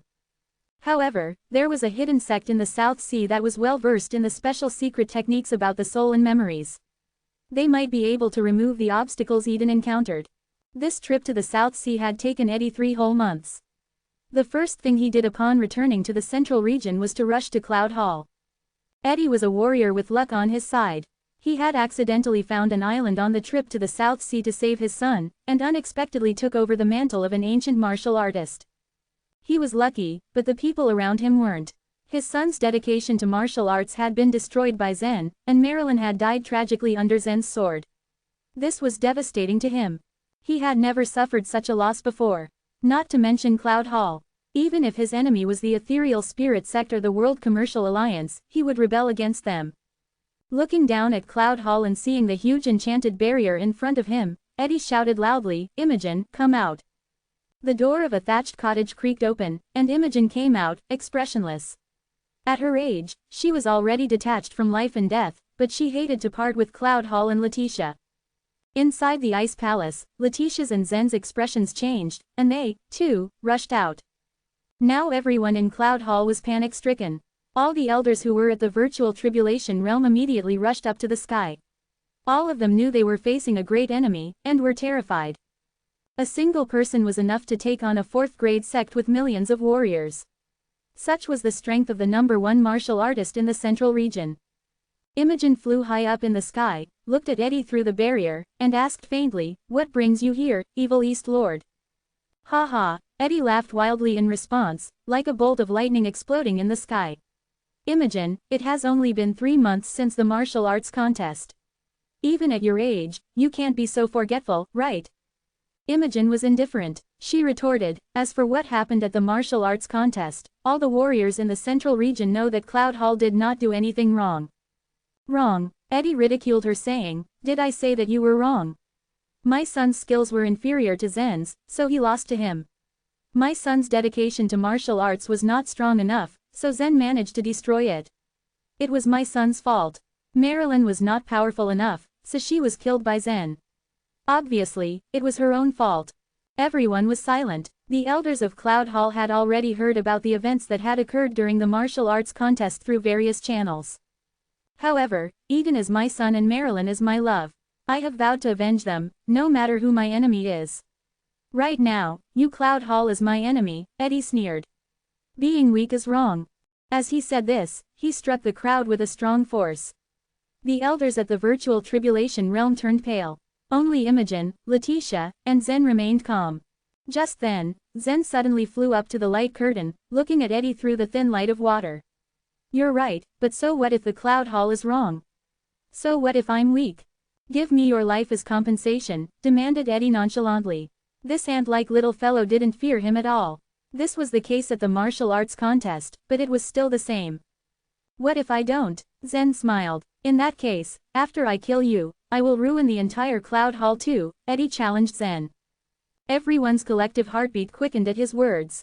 No one could deny that Eddie was powerful enough to carry out his threat. Imogen was the strongest in Cloud Hall. Even if Letitia joined the fight, it would still be impossible to stop Eddie. It seemed like the only thing they could rely on was this thin barrier in front of them. Everyone's hearts were in their throats. Zen still had a smile on his face. He knew very well that fear, cowardice, or begging for mercy was useless. He calmly asked, "Can you do that? You can only rely on this barrier, right?" Eddie was smart. From the moment he arrived, he had found out that this barrier was extraordinary. Back at the martial arts contest, the barrier that blocked his fist strike was still fresh in his memory. There was actually a barrier in the central region that was able to block his fist strike. It was easy for him to guess that Zen had enhanced the strength of the barrier. Presumably, he learned runes somewhere. But Eddie did not care. On that day he did not display his full strength but threw just 2 punches in anger. The barrier covering the arena was impressive, but it was impossible to stop Eddie. As for the barrier in front of him, Eddie thought nothing of it either. You could say that, Zen said as he stood at the edge of the barrier. At that moment, he was less than half a foot away from Eddie, almost as if he was standing face to face with him. Eddie slowly raised his wrist, shook his head and taunted, "I really hope you can maintain your calm." Earth and yellow life vitality leaked out from Eddie's body. In the skies above the Cloud Hall, the rich energy of heaven and earth slowly gathered into a massive whirlpool, and the surrounding thick clouds also followed this whirlpool as it spun. After entering the virtual tribulation realm, one could use the energy of heaven and earth. Eddie was a warrior of the life and death realm, so the manic energy of heaven and earth was as obedient as a sheep in his hands. He did not intend to talk much with a young man at Illuminating Soul Realm. He did not even want to waste time here. As the energy poured into Eddie's body, a heavy force spread out in all directions. Everyone knew that Eddie was about to attack. The people of the Cloud Hall also armed themselves with weapons and prepared for the battle. Deep in their hearts, the elders at the virtual tribulation realm really wanted to hand Zen over, but with Imogen and Letitia here, it was impossible to do so. Imogen shook her old crutch and several tender buds grew on top of it. The light green life vitality enveloped her. As the life vitality circulated, her old skin started to regain color. The wrinkles on her face disappeared gradually, and her white hair turned black. As her short, stooping body became upright, she no longer looked old and frail. Imogen had turned into a beautiful woman. The ice phoenix quickly rushed out of the ice palace, rammed into Letitia and started to disintegrate. The ice crystal armor wrapped tightly around her petite body. At the same time, the mysterious ice halberd also appeared in her hands. Once Eddie broke the barrier, the people from the Cloud Hall could not sit still and wait for death. Only Zen stood behind the barrier, unmoved, as he faced Eddie who was about to attack. Chapter 514, Danger. Zen knew his strength and limitations full well. No person in the central region could ever hope to outclass him when it came to the mastery of runes. The divine texture, which was passed down from the upper world, was definitely something that the runes in the central region wouldn't be able to measure up to. That was just in regards to rune mastery, but in terms of overall strength, in front of all these elders who had reached the virtual tribulation realm, and Imogen and Eddie who were both currently in the life and death realm, he was nothing but an ant in the illuminating soul realm. If a war were to break out between the life and death realm masters, even the elders at the virtual tribulation realm wouldn't be strong enough and they would end up being eliminated right at the start like lambs to the slaughter. It might just be that only Letitia had the possibility of lending Imogen a hand in the fight to come. In the end, Zen wouldn't even suffice as cannon fodder as well. That was to say, it wouldn't really make much sense for Zen to put up resistance at all.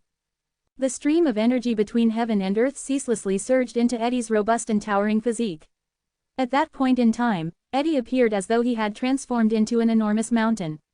The eyes of that mountain-like man glimmered, and he proceeded to throw a punch up into the sky. Smash it into smithereens. Sizzle, crackle. From Zen's perspective, Eddie looked like he was so twisted. The space above him was about to be totally ruptured by the immense force of just this single punch. As it ravenously stormed straight toward Zen, his fist emitted a great amount of blinding light. It seemed apparent that the light contained exceptionally aggressive power. Is this the so-called power that has the capability of obliterating everything? As his eyes frantically flashed, Zen concentrated his gaze on the radiant light that was about to hit him. In just a blink of an eye, the streaks of light had instantly turned up in front of Zen, crashing into the enchanted barrier he had put up, which was just less than 3 feet away from him. During that exact moment, Zen truly felt like he was close to choking up. Boom! Making it seem as though millions of explosives had detonated simultaneously, the impact produced an ear-splitting noise. The heavy punch brought about intense gusts of wind, and a countless number of wind blades went hurtling in all directions. A couple of those wind blades got deflected back over to Eddie, but he didn't even bother avoiding them at all. The wind blades might have managed to tear Eddie's robe into pieces, but they weren't that strong for him to get wounded.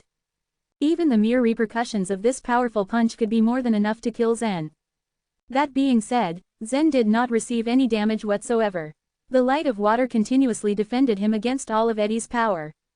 In order to withstand the heavy impact of the punch Eddie had thrown, large waves materialized on the surface of the light of water enchanted barrier. The waves scattered and rippled from the fist's point of impact. And eventually, the entire surface of the enchanted barrier successfully absorbed the impact from his attack. It was only after that point that the enchanted barrier then gradually went back to its original tranquil state. Meanwhile, inside the Cloud Hall, the elders at the virtual tribulation realm who were anxiously watching everything that had just transpired had their eyes all gleaming with anticipation. Letitia then heaved a heavy sigh of relief, squinting her eyes until they had the shape of tiny crescent moons. From what had just happened, she thought that pinning her hopes on Zen was a good choice.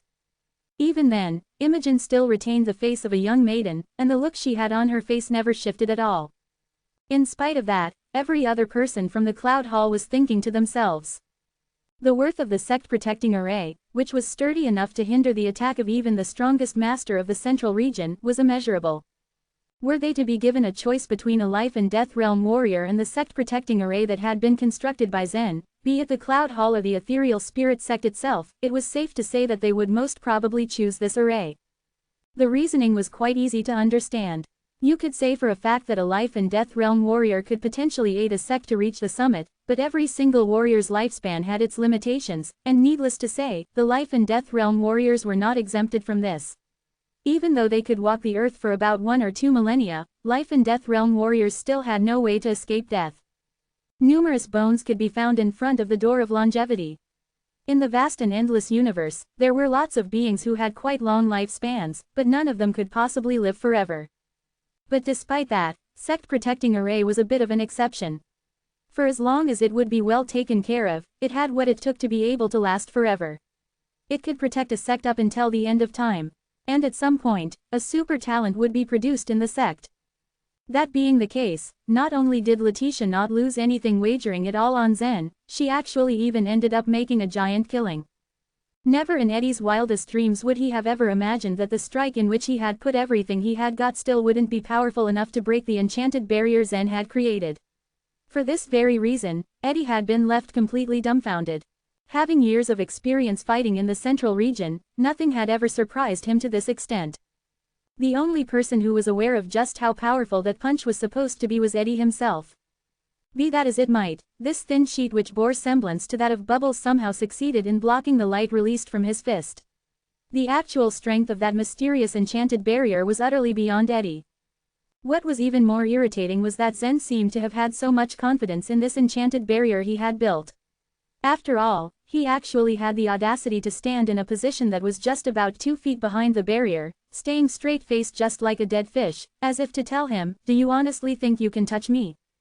How many years had it been since anyone had the guts to mock him in that way? It had been so long that Eddie couldn't even remember anymore.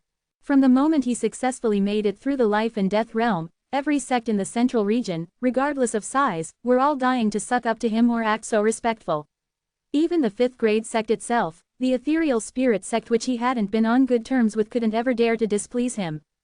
The kid acting a bit high and mighty in front of him was truly so peculiar. In reality, the only thing he did was throw a single punch. There was no way a minor hiccup like that could make Eddie give up that easily. He had gone through the lengths of coming all the way to the Cloud Hall completely dead set on annihilating every single one of its members, and he wouldn't just call it a day because of a stupid sect-protecting array. For his second attempt, Eddie unsheathed the nameless saber from the scabbard he had tied to his waist. Eden had not come up to scratch in bringing out the full potential of the nameless saber. And the main cause of that was that he had been beaten by Zen. From that event, Eddie had learned something. A man had to carve out his own path to the success of martial arts through his own power. Even if his son had been blessed with the divine-level talent, he would still have to get nourished and improved with his own 2 hands. The strength acquired by means of getting help from other people couldn't, in any way, be considered as the real strength. In his hands, Eddie had a tight grip on the nameless saber. The air around him had shifted. Before that, Eddie had given off the aura that made people think he was truly as massive as a mountain. But the moment he pulled out the nameless saber, his appearance became sharp and he flared with such radiance, making it look as though he had become one with the saber. When they sensed the aura Eddie was exuding, every single one of the virtual Tribulation Realm elders felt ill at ease. The sect-protecting array might have fortunately been able to block Eddie's attack just now, but a high-ranking master such as Eddie would, without a doubt, have lots of other trump cards hiding up his sleeve.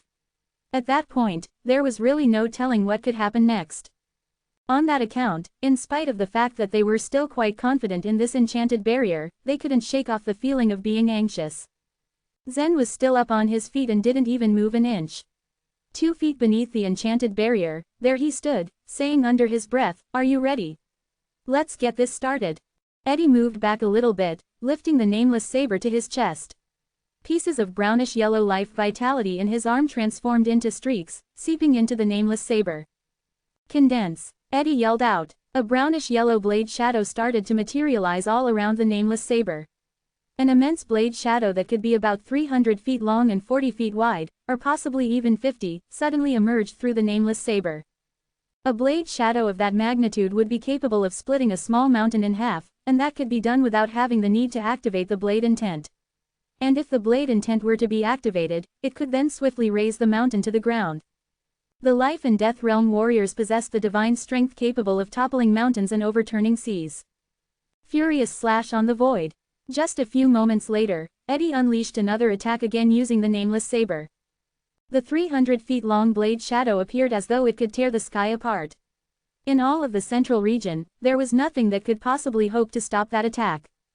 Crack! As he thrust his nameless saber horizontally into the enchanted barrier, it embedded an extensive and narrow trail on the exterior of the light of water, and at the end of that trail, there was Zen, intently awaiting his attacks.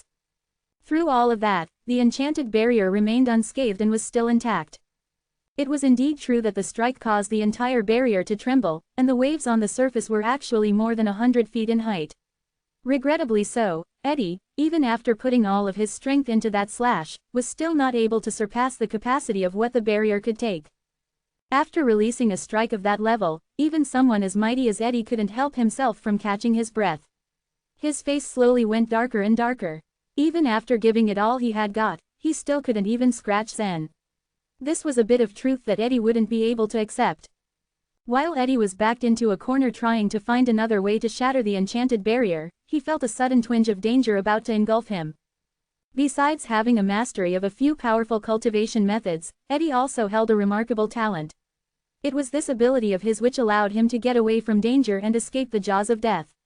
It was his ability to feel the killing intent emitted by other people, and through that, he could also sense the imminent danger. Taking all of that into consideration, upon stepping foot into the life and death realm, Eddie had not been given many chances to make use of his innate talent. And the true reason for that was, it was quite hard to meet someone in the central region who could pose a threat to his life. But in that brief second, he surprisingly felt an ominous sense of danger. Subconsciously, he rushed to get away from his current location, and only then was he able to notice a cloud of mist with mystifying colors coming toward him. As luck would have it, Eddie was able to move quickly, and he had gotten out before the cloud of smoke surrounded him completely. In an instant, a bolt of lightning with the size of a dragon appeared and was about to strike him. Crack! As a result, the dragon-like lightning bolt only brushed against Eddie's side. It failed to hit the intended target. Having said that, Eddie was able to sense the power contained within that attack. Had he been struck by it, even though he might not have died, he would certainly end up in a critical condition. In addition to that puzzling mist, a terrible idea abruptly came to Eddie: the Cloud Hall's sect-protecting array was completely capable of obliterating him. This was something Eddie found quite so hard to accept. But at that moment, if it weren't for his swift movement and his ability to sense danger, it was for certain that he would have ended up in such a problematic situation. Chapter 515, I will spare your life. What a pity, Zen thought. He then said to Felix through his life vitality, Felix, you're too slow.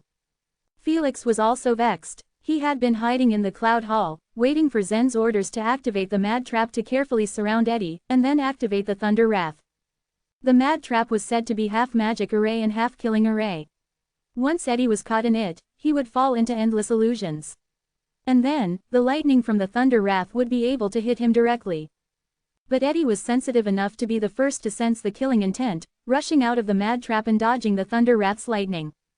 A runic expert at the Internal Elixir Realm and a warrior at the Illuminating Soul Realm had conspired to kill the strongest man in the central region.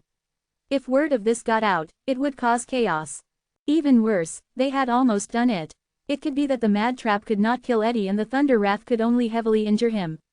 But the warriors of the Virtual Tribulation Realm in the Cloud Hall couldn't be underestimated. They were weak in the eyes of the warriors at the Life and Death Realm, but if they attacked Eddie together, they could cause him some serious injuries and ensure that he could not fight back.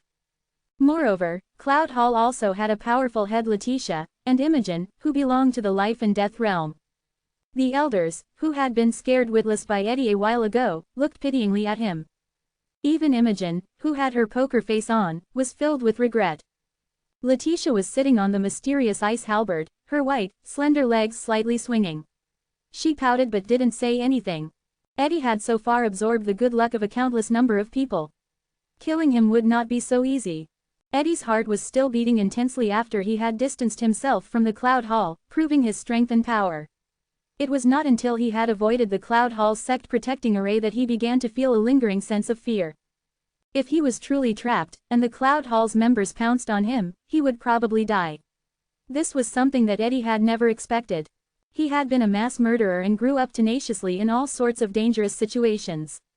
He had encountered countless dangers, but ever since he had crossed the line between life and death, nobody had ever made him feel so close to death. From the very beginning of the battle, that hateful boy Zen had been standing at the edge of the enchanted barrier, looking at him with an indifferent gaze. This boy was really tricky. He had just reached the Illuminating Soul Realm, but he had countless tricks up his sleeve. If this guy stepped into the Internal Elixir Realm or the Virtual Tribulation Realm, he would become a huge threat to Eddie one day. Eddie had initially wanted to kill Zen just to get revenge for Eden and Marilyn. But now that he realized that Zen was an obstacle on his path, he knew he had to clear him out on the way to his great dream. As Zen watched Eddie closed the distance between them and said, Zen, you are qualified to be my opponent. Hearing this, the elders of the Virtual Tribulation Realm felt like the blood had drained from their heads, waves of dizziness coming over them. A strong warrior who had lived for hundreds of years and crossed the line between life and death was actually saying such words to a teenage boy.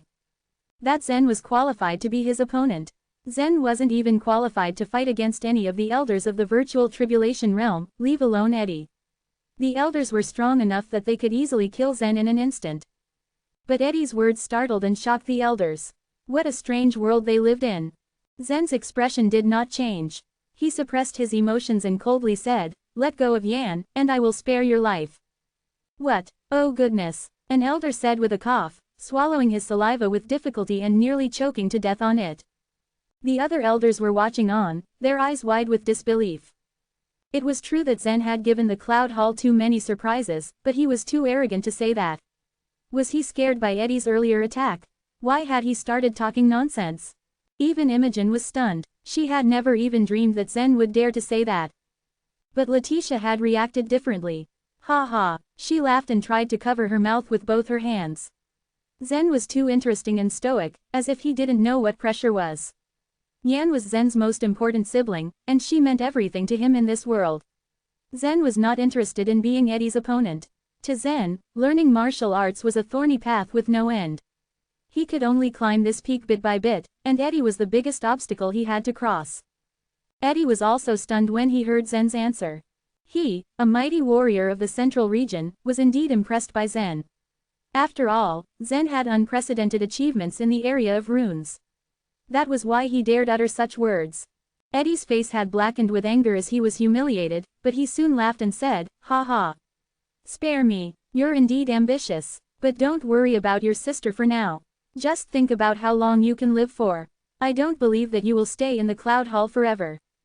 Eddie was unable to break through the Cloud Hall's sect-protecting array, but what if he found another purple power body?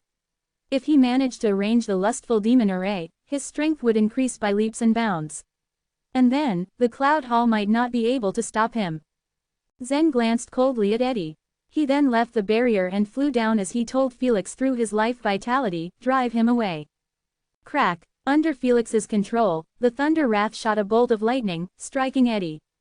The operation of the sect-protecting array also required the support of life vitality crystals, and every lightning would require several supreme life vitality crystals. But Felix, unmindful of the expense, controlled the array and guided the lightning onto Eddie's body. Eddie was unable to break the barrier, so he could only passively feel the impact. He wanted to say something, but Zen had left. Eddie did not leave Cloudy City immediately. Since he had been angered by a warrior of the illuminating soul realm, he needed to vent his anger. So it was Cloudy City that suffered. Standing high above the Cloud Hall, they saw a cloud of dust suddenly rise up at the edge of Cloudy City. Cloudy City was large. Around the city were square brick walls that extended for over 100 miles. Eddie drilled into the walls. He went about destroying them as he circled the city, causing at least a few hundred casualties. To Eddie, the people in the city were all ants. Although he could vent his anger by destroying the entire city, he was not interested in killing ants. Furthermore, he had never been to the Killing Sword Mountain. The consequences of killing too many people would be troublesome because he would get infected with heavy malicious aura, and he would then have to spend time getting rid of it. Only after he had destroyed the walls did he leave, satisfied. After Eddie left, lines of wrinkles appeared slowly on Imogen's young face. Soon after, her hair gradually turned white and her waist bent over. She looked old and clumsy again. Letitia floated over to her, grabbing her arm and said with a giggle, "Master, how beautiful you were just a moment ago." "Don't make fun of me," Imogen said, rolling her eyes. She had mastered the law of life, so her life vitality had been able to return her to youth. She could also use more life vitality to stay young, but there was no need for that. The Cloud Hall's atmosphere gradually relaxed. Having dealt with Eddie, the heavy burden in their hearts had finally dissipated. When the elders had appeared, the disciples of the Cloud Hall had also been secretly watching. Seeing Zen standing under the barrier and not dodging Eddie's attacks, they all sighed admiringly. "What's so special about this? The barrier is strong. Zen just hid behind it. It was not dangerous at all," an unimpressed disciple of the Cloud Hall said. "First of all, the barrier is equipped with the runes that Zen has drawn. And second of all, even if Eddie were to try again, I bet you wouldn't dare to go there and face him." Another disciple of the Cloud Hall retorted. The first disciple immediately fell silent. Even though they knew there was no danger, not everyone was courageous enough to face Eddie. Similarly, some people were afraid of heights. They didn't dare to go up or down a flight of stairs even though they knew it wasn't dangerous. Chapter 516, The Last Enchanted Lamp. How many people in the central region dared to confront Eddie? Even Zen wasn't willing to face Eddie. He would be a fool if he messed with a warrior at the life and death realm for no reason at all. However, Zen had no other choice. Ever since Eddie had taken Yan away, the fight between him and Eddie had escalated to the point where there was now no room for compromise. And so, when Zen encountered Eddie, he couldn't help but utter those words. Since begging was useless and he had to rely on his own fists to save Yan, he might as well fight to the death. Perhaps, this was Zen's way of cultivation. After Eddie left, the story of the Cloud Hall's sect protecting array spread throughout the central region. A sect protecting array actually completely withstood Eddie's attack, and it even had the chance to kill him. This was simply unimaginable. What did this mean? This meant that in the central region, there was no sect or warrior that could put the Cloud Hall at risk. If there was a sect war, the Cloud Hall's losses would be the smallest. At this moment, the Cloud Hall could already be considered a 5th-grade sect. A runic expert had changed the fate of a 4th-grade sect. It looked like Zen was destined to go down memorably in the history of the central region. At the very least, everyone was now certain that Zen's achievements in the area of runes were much greater than that of Arnold. In the following days, everyone in the central region would talk about Zen and the Cloud Hall's sect protecting array. This time, Zen will become a hot topic for every sect in the central region. Ha ha, everyone in the runic tower was arrogant before. Now that we know Zen is skillful in runes, will he be more arrogant than the people from the runic tower? Although Zen's runic skills are powerful, Eddie is not someone to be trifled with. Once Zen leaves the Cloud Hall, he will die without the protection of the sect protecting array. It looked like people were discussing Zen everywhere. This conversation happened in a bustling restaurant. Suddenly, a tall warrior slapped the table and laughed. That may not be so. Zen's talent can't be underestimated. As a warrior at the Illuminating Soul Realm, he could defeat a warrior at the middle stage of the Internal Elixir Realm. Didn't you hear what he said to the evil East Lord? I'll spare your life. Ha ha, how much courage does it take to say that? He's just hiding in that little turtle shell and playing around. If it weren't for the protection of the sect protecting array, Eddie's finger would have crushed him, another gloomy voice retorted. So what? Anyway, I think highly of Zen. He has done so many amazing things. He is the epitome of miracles. He will be somebody one day. All kinds of discussions and opinions were continuously exchanged among the warriors, including those of the Cloud Hall. At the very least, the people of the Cloud Hall no longer saw Zen as a disciple, nor did they see him as a steward. Instead, they treated him as someone comparable to an elder. Zen might have offended Eddie, but he had used his own strength to drive him away. Who else in the Cloud Hall could do it? There was also another rumor that was doing the rounds which said that Zen was Letitia's secret lover and that she was already pregnant with his baby. But this rumor was only spread out anonymously. Several days later came the annual Lantern Lighting Festival. As nightfall approached, the fiery red lights of the cloudy city lit up. For ordinary people, this day was a lively holiday. Groups of children carried small lanterns through the streets, bringing a glimmer of light to every dark corner. The adults also needed to let the lamps float into the sky. It was said that this would bring good luck for the coming year. Countless lamps rose into the air. Many of them were blown by the wind into the massive enchanted barrier above the Cloud Hall, emitting a magnificent firelight. In addition to the lamps, people also had to kill chickens, slaughter cows, and entertain guests with a sumptuous feast. It was truly a lively scene. However, for warriors, this day was a special one. In the depths of the dreamy swampland of the central region, there was a thick fog all year round and a special kind of demonic beast called the cloud-swallowing beast. Its demonic core could be used to make a kind of elixir to extend one's years. So every year, countless warriors would make their way into the dreamy swampland. There were many things to be gained in the dreamy swampland. Every year, there would be warriors that would obtain great benefits over there. But countless warriors also perished there every year. Warriors at the Illuminating Soul Realm were not qualified to enter, while warriors at the Internal Elixir Realm could only go 300 miles into the dreamy swampland. Even warriors at the Virtual Tribulation Realm could only go 800 miles deep. It was dangerous enough that even the warriors at the Virtual Tribulation Realm could perish if they went further. 1,000 miles deep into the dreamy swampland was an unfathomable place. There was still no record of what lay 500 miles into the dreamy swampland. It could be described as extremely uninhabited. There was a huge black quagmire there, devoid of any ripples and looking dead. At the edge of this black quagmire was a small thatched hut, and someone actually lived here. This thatched hut was extremely simple and crude. Not long after, a short man walked out of the thatched hut. He was a warrior at the Life and Death Realm. There were very few warriors at the Life and Death Realm within the central region. But nobody knew this man, a warrior hidden away from the world. He looked at the gradually darkening sky and muttered, "Is it the Lantern Lighting Festival again?" I've lit the enchanted lamp 77 times. I wonder if my dream will come true this year. The enchanted lamps would be lit on the lantern lighting festival. He had lit the enchanted lamp 77 times, which meant that he had waited for 77 years. He took out an unremarkable oil lamp from behind him and gently stroked it with his hand. A bewitching red flame appeared at the tip of his finger that he gently rubbed onto the enchanted lamp. A faint yellow light bloomed from it. There were 9 tiny marks on the lamp, 6 of which had already been lit. The man looked at the 6 lit marks with a smile on his face. Only when all the 9 marks had lit up could he enter the immortal mist celestial tomb. Last year, 8 marks had lit up. Would the last mark light up as well this year? In an exquisite pavilion at the World Commercial Alliance's headquarters, Dylan, Hobbs and Haber were gathered together. Before them was an enchanted lamp too. They were still waiting for someone. After about 5 minutes, the ancient tycoon of the World Commercial Alliance slowly descended onto the pavilion. He said to Dylan, "Just light it, and gather the elders of the World Commercial Alliance." Hobbs looked surprised. "You mean, the 9th enchanted lamp?" The ancient tycoon nodded and said, "That's right, I've calculated it once, and I have a strong premonition that the 9th enchanted lamp has already appeared.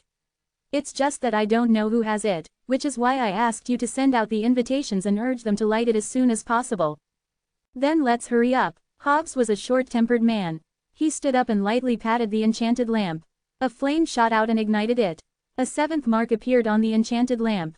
The taciturn Haber nodded and said, "It's quite fast this year. The 8th mark had lit up at midnight last year.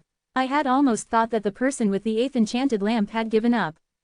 Hopefully, we can make it. I'll go gather the elders," Dylan said with a smile as he looked at the marks on the lamp.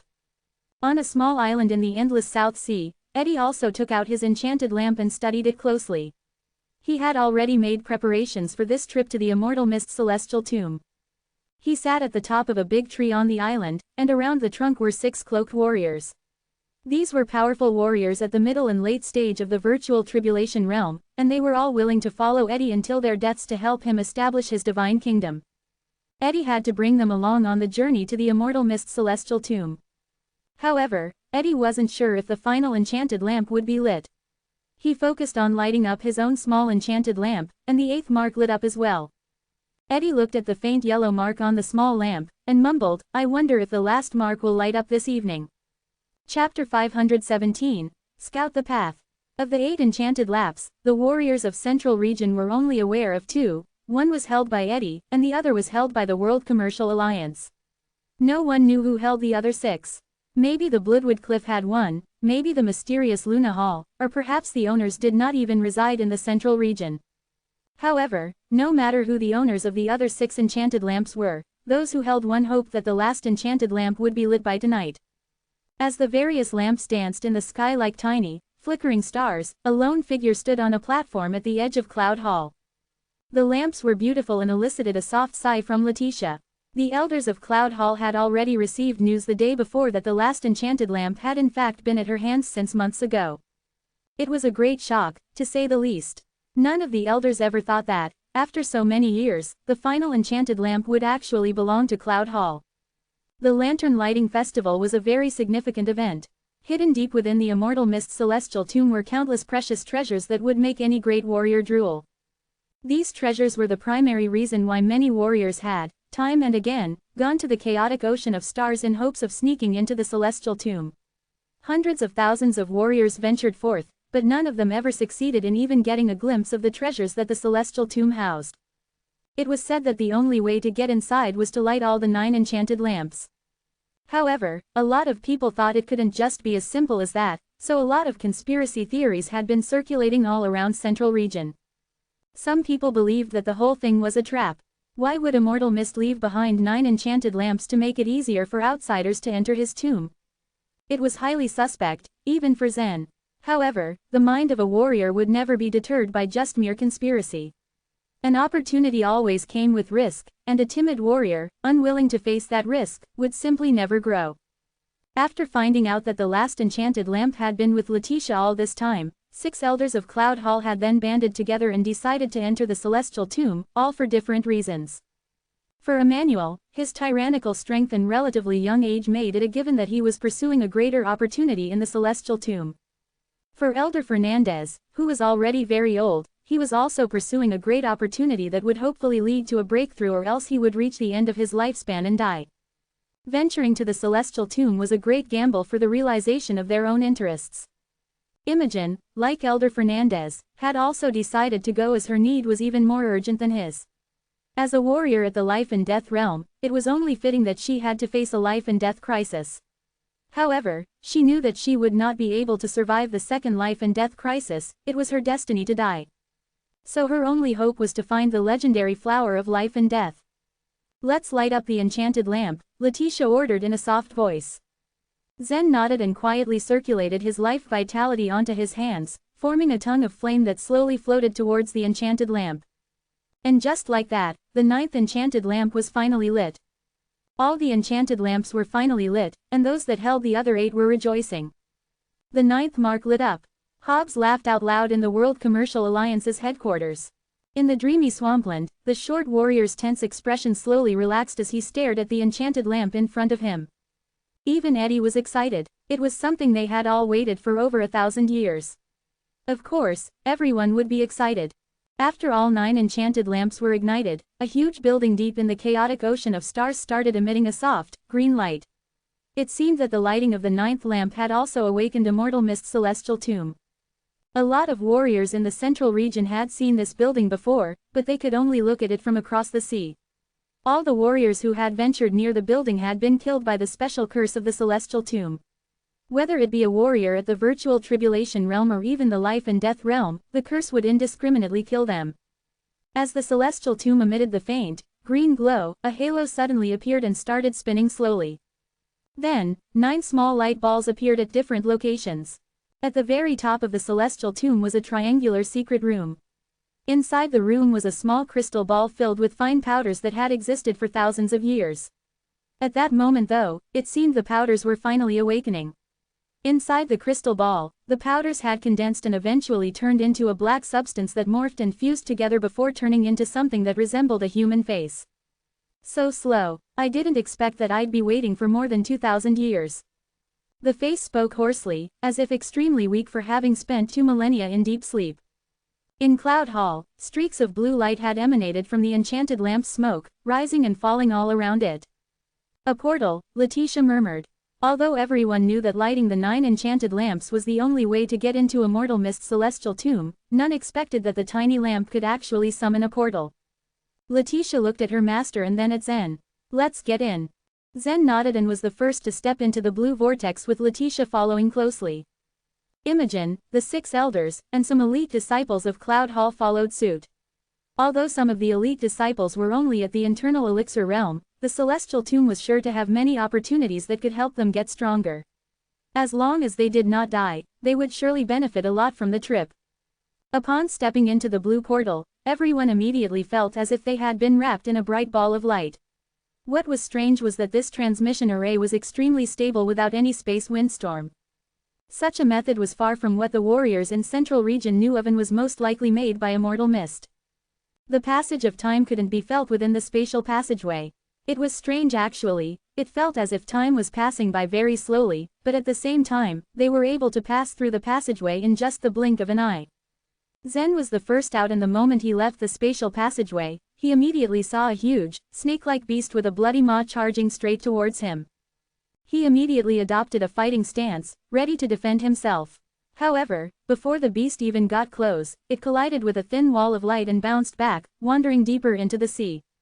Leviathan. Its mouth can devour anything and its strength is comparable to that of a warrior at the life and death realm, Letitia said, arriving next to Zen. That beast is one of the reasons why it is so difficult for warriors to approach Immortal Mist's celestial tomb. A huge beast comparable to a warrior at the life and death realm. The chaotic ocean of stars was truly chaotic. For those in the central region, the chaotic ocean of stars was like a forbidden area. It was seemingly wide, where all kinds of ferocious beasts and creatures lived, numbering at around tens of thousands more than the entirety of creatures in the central region. It was even said that in the depths of the sea were a few races, tribes, and even entire countries that had adapted and flourished. "It's fortunate that there's an enchanted barrier outside Immortal Mist's celestial tomb," Zen remarked. Even the chaotic ocean of stars wasn't something he could imagine. Imogen, Emmanuel, Elder Fernandez, Saint Morphans, and the others all left the spatial passageway. They had discovered that they were actually at the edge of the celestial tomb. In front of them was a long and narrow path while around them was an enchanted barrier that held back the endless seawater. "There's only one entrance," Saint Morphans said, standing in front of the passageway. It was then that he took out a man from his space ring. This man was no different from an ordinary warrior. However, there was no expression in his eyes. Though his skin and appearance were exquisite, his eyes were that of a dead man. The man then suddenly ran into the passageway at an extremely fast speed. "It's a puppet." This was Saint Morphin's puppet technique. Zen's eyes twitched as he remembered when he had just entered Cloud Hall. He had been manipulated by Saint Morphins for a very long time. The puppet was extremely useful for scouting the path to see if there were any hidden dangers or traps. Everyone waited for a bit before Saint Morphins nodded. "There are no dangers in this corridor. We can go in now." Chapter 518, The Suppressive Force. 9 balls of light floated around Mist's celestial tomb, the luminous glow growing brighter as warriors emerged from each of the other 8 balls as well. The majority of them came from the central region, further grounding rampant speculations that the enchanted lamps would eventually fall into the hands of the large sects. It was not a particular bitter fact to swallow for the small clans and sects. The lamps had no use for people of weak strength, knowing that the top masters from the central region would only end up annihilating them in a fight for the fortunes in Mist's celestial tomb. It would have been a plea for their own deaths if they dared to hope for a chance to win against the impenetrable force. They had to make the wiser choice of bargaining the items with the larger sects in exchange for more substantial benefits. The event this time had the 9 powers entering Mist's celestial tomb. The Cloud Hall, World Commercial Alliance, Bloodwood Cliff, Mysterious Luna Hall and Black Mountain sect had gathered at the place with some independent warriors who had led secluded lives, a select few being masters of the life and death realm. They made up an overwhelming number of warriors coming from the central region, all with an exception of one group. This unorthodox team traveled far to get to the destination through the space channel. However, their entrance was not seen by the people of the central region, who had entered the path to the tomb long before their arrival. Is this Mist's celestial tomb? Stumbling out of the portal, a woman dressed in black garbs looked around in wonder and confusion. "Yes, it is." A laugh was heard from the handsome man materializing after his companion. He stood proudly, his moderate build straightened in posture while he looked around. She frowned, her bafflement only running deeper. "Didn't you say that we could only enter when all the lamps light up at the same time? Why isn't anyone else here?" At the question, he furrowed his eyebrows before appraising their venue a second time in a perplexed manner. "There are 9 lamps for the celestial tomb, maybe there are different entrances for each." A pause was felt as they pondered over his answer, a lingering curiosity permeating the air. He huffed shortly after and crossed his arms, his stare landing on the track they were to trek. "Anyway, it doesn't matter. As far as I know, the other 8 lamps are all from the Sky Northern region, and those ants mean nothing to us. We just need to focus on what we came here for." The words struck to the girl's mind and immediately brought a fierce look to paint her expression, her dark clothes highlighting the shadows of determination captured in her look. "You're right, I don't want anything like bones of the immortal or the flower of life and death. I only want one thing, and I will kill whoever stands in my way." With a wicked smile, her partner ominously chuckled and said, "They're quite daring to have the guts to oppose you, aren't they?" Sneering, she turned away and marched towards the opening. She did not bother thinking or caring about the possible danger lying ahead of them as she strode confidently. Her comrade followed her closely behind, wordlessly shifting to match her serious mood. The pair had come from the 4 great divine kingdoms. The central region in which Zen resided was known as the Sky Northern region to the 4 divine kingdoms, with some people referring to it as the Sky Northern Island due to their prejudice for the land. Even though its area and surrounding regions had vastly expanded to a size that was near unimaginable, the 4 divine kingdoms had still not changed their mindset of the land being much poorer compared to their home. 2,000 years ago, the handsome man's family happened to take the enchanted lamp of the celestial tomb as one of their possessions. They had kept it secret for 2,000 years, keeping every information hidden and quickly diffusing any rumors that might have once erupted. They were afraid that the masters from the 4 divine kingdoms would hear of it and forcefully take it to enter Mist's celestial tomb to hunt the treasures. On the other hand, the forces in the Sky Northern region had always been considered invisible to their clan. Steeling herself at the recollection, she fearlessly trudged up the rest of the trail.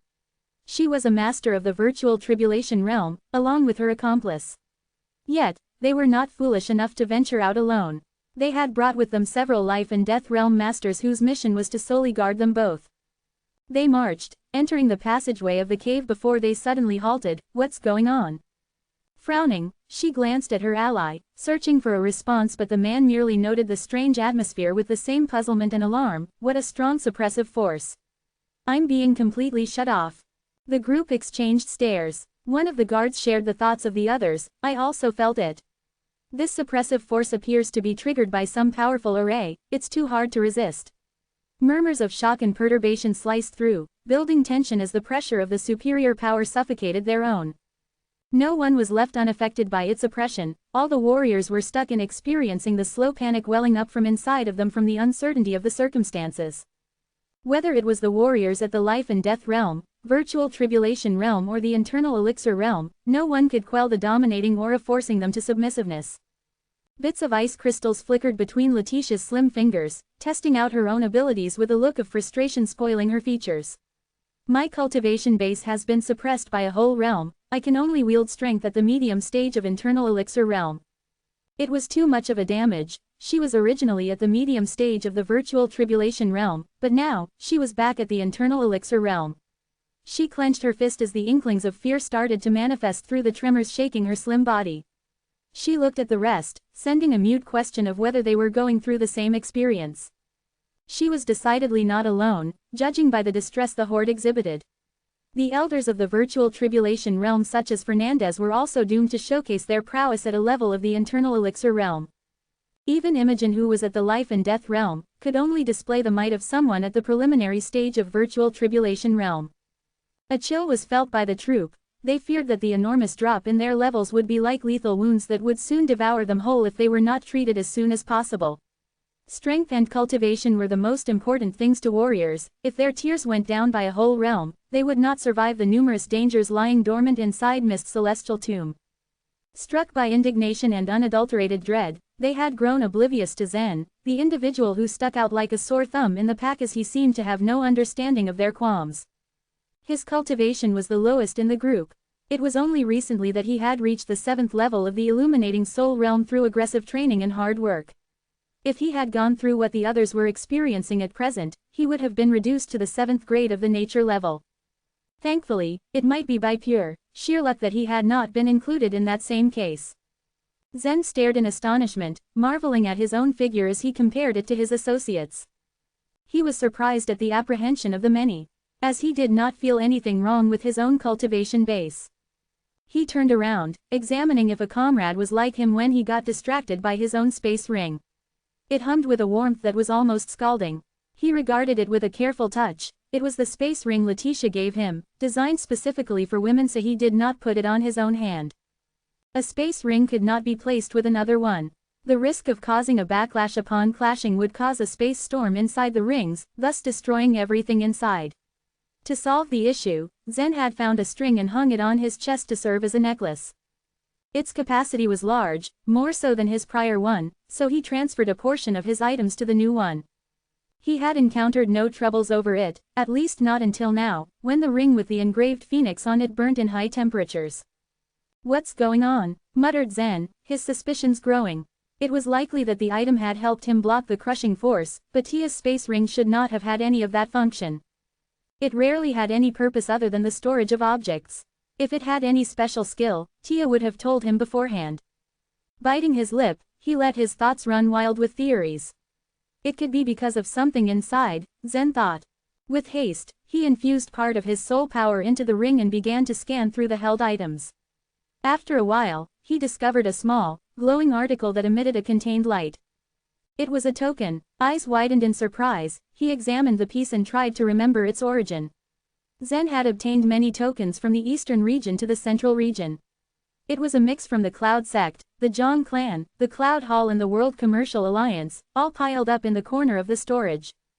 However, this unique material outshined all the others with the word, "wind," that was engraved on its surface. A jolt shook him as he replayed his memories.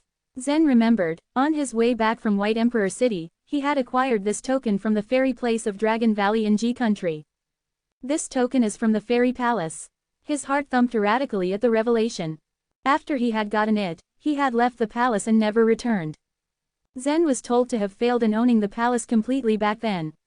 According to Saul, he would only be considered as the nominal master of the fairy palace but not its real owner.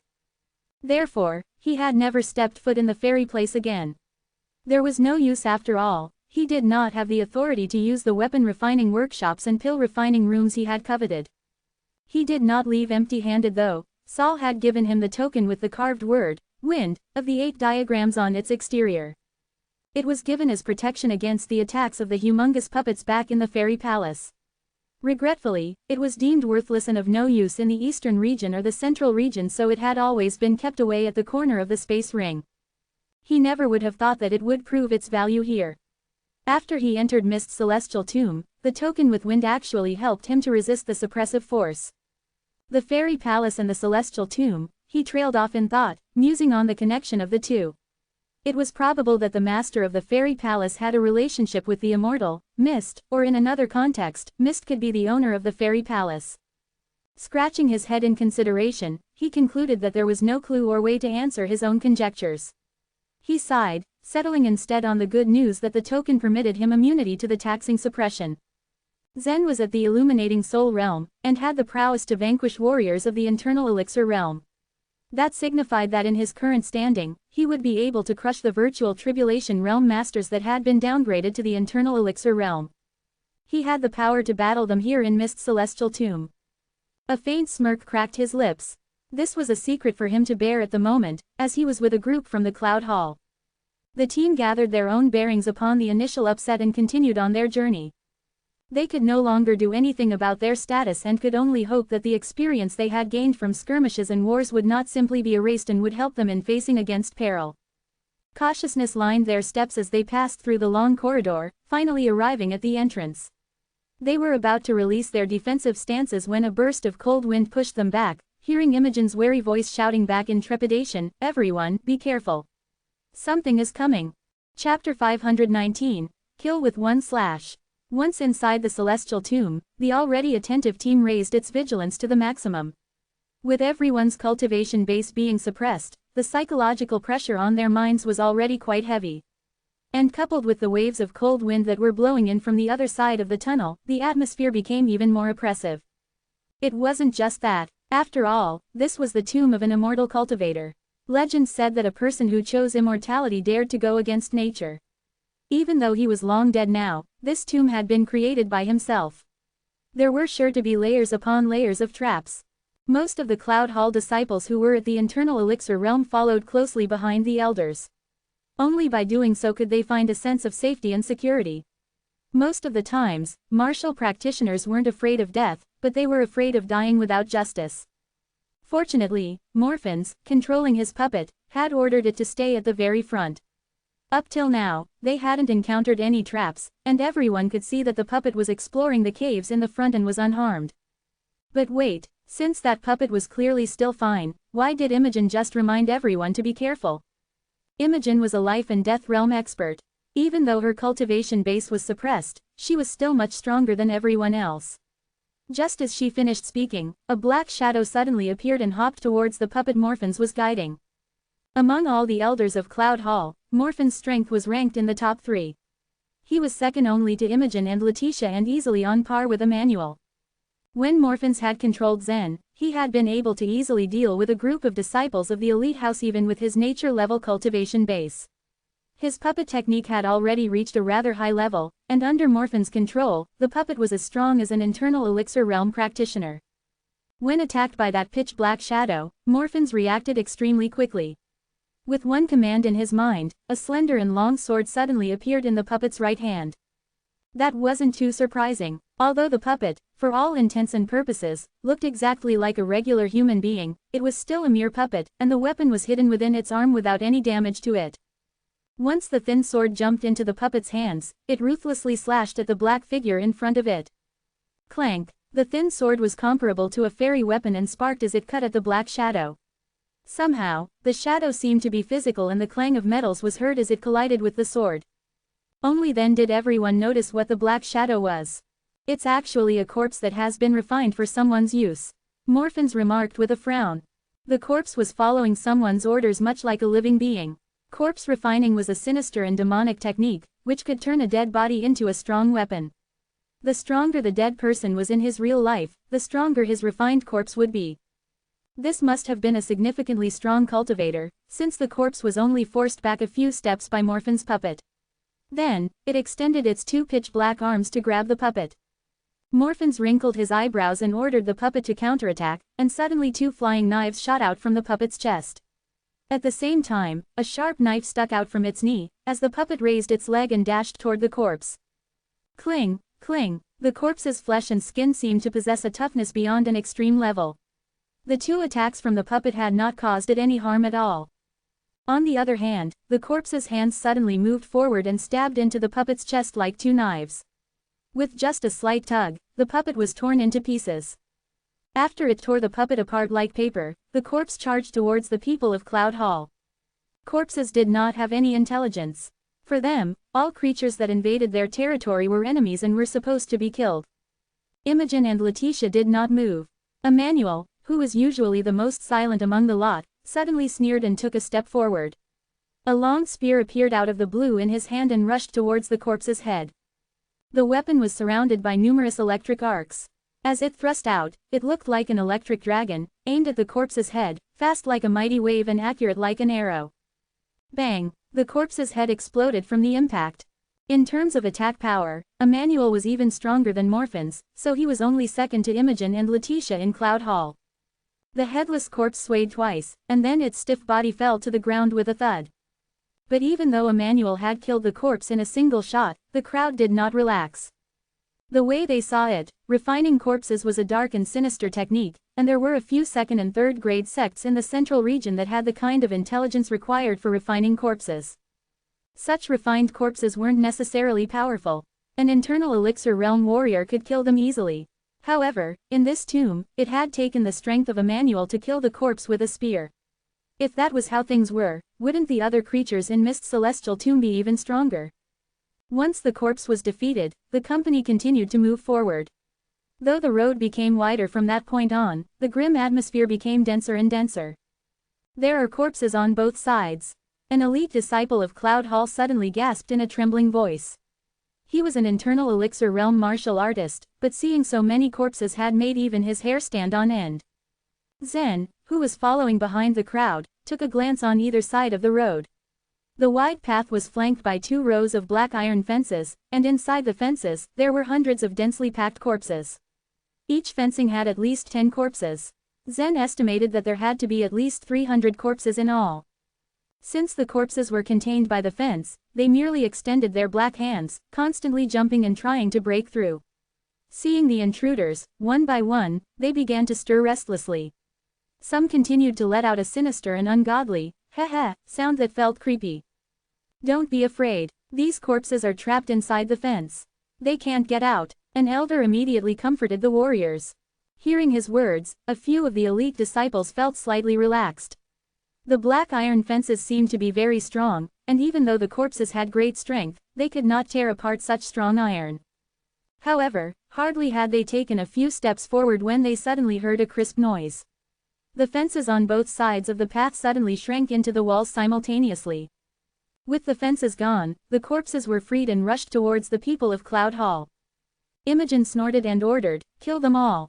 With that, she brandished the walking stick in her hand and rushed towards the corpses with a fierce roar. There were hundreds of corpses, but even though the elders of the virtual tribulation realm were being suppressed, dealing with such corpses was not a problem for them.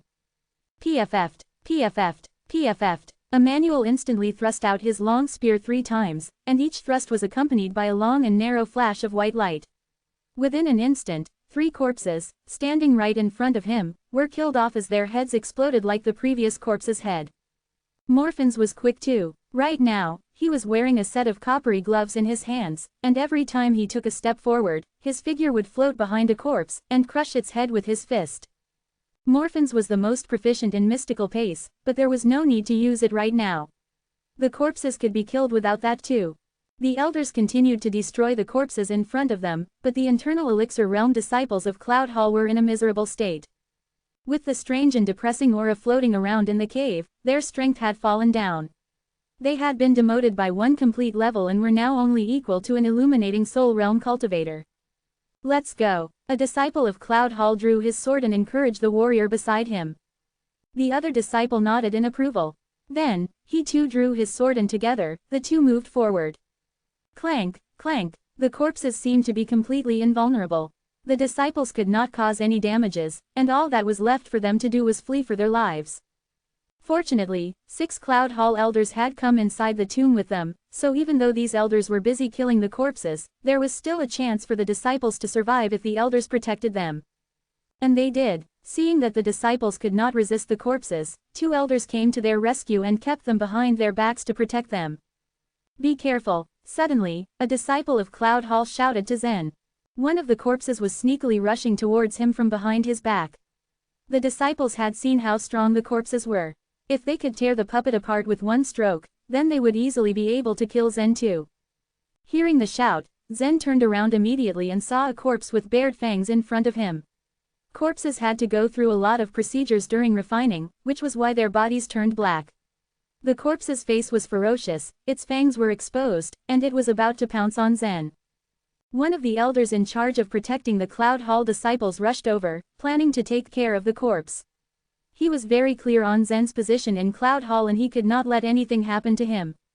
However, before the elder could even make his move, Zen flipped his wrist, and the long sword in his hand was raised horizontally. The tip of the sword trembled with enormous power, and the sword slashed toward the corpse under the force of 500 dragon scales in his body. Flick the sword. Crack. With one slash, the corpse's head was broken into confetti. Other than Emmanuel and Morphins, no one else had been powerful enough to do that, not even an elder like Fernandez. The elder who had come to help Zen was stunned. The disciples at the level of Internal Elixir Realm were also shocked.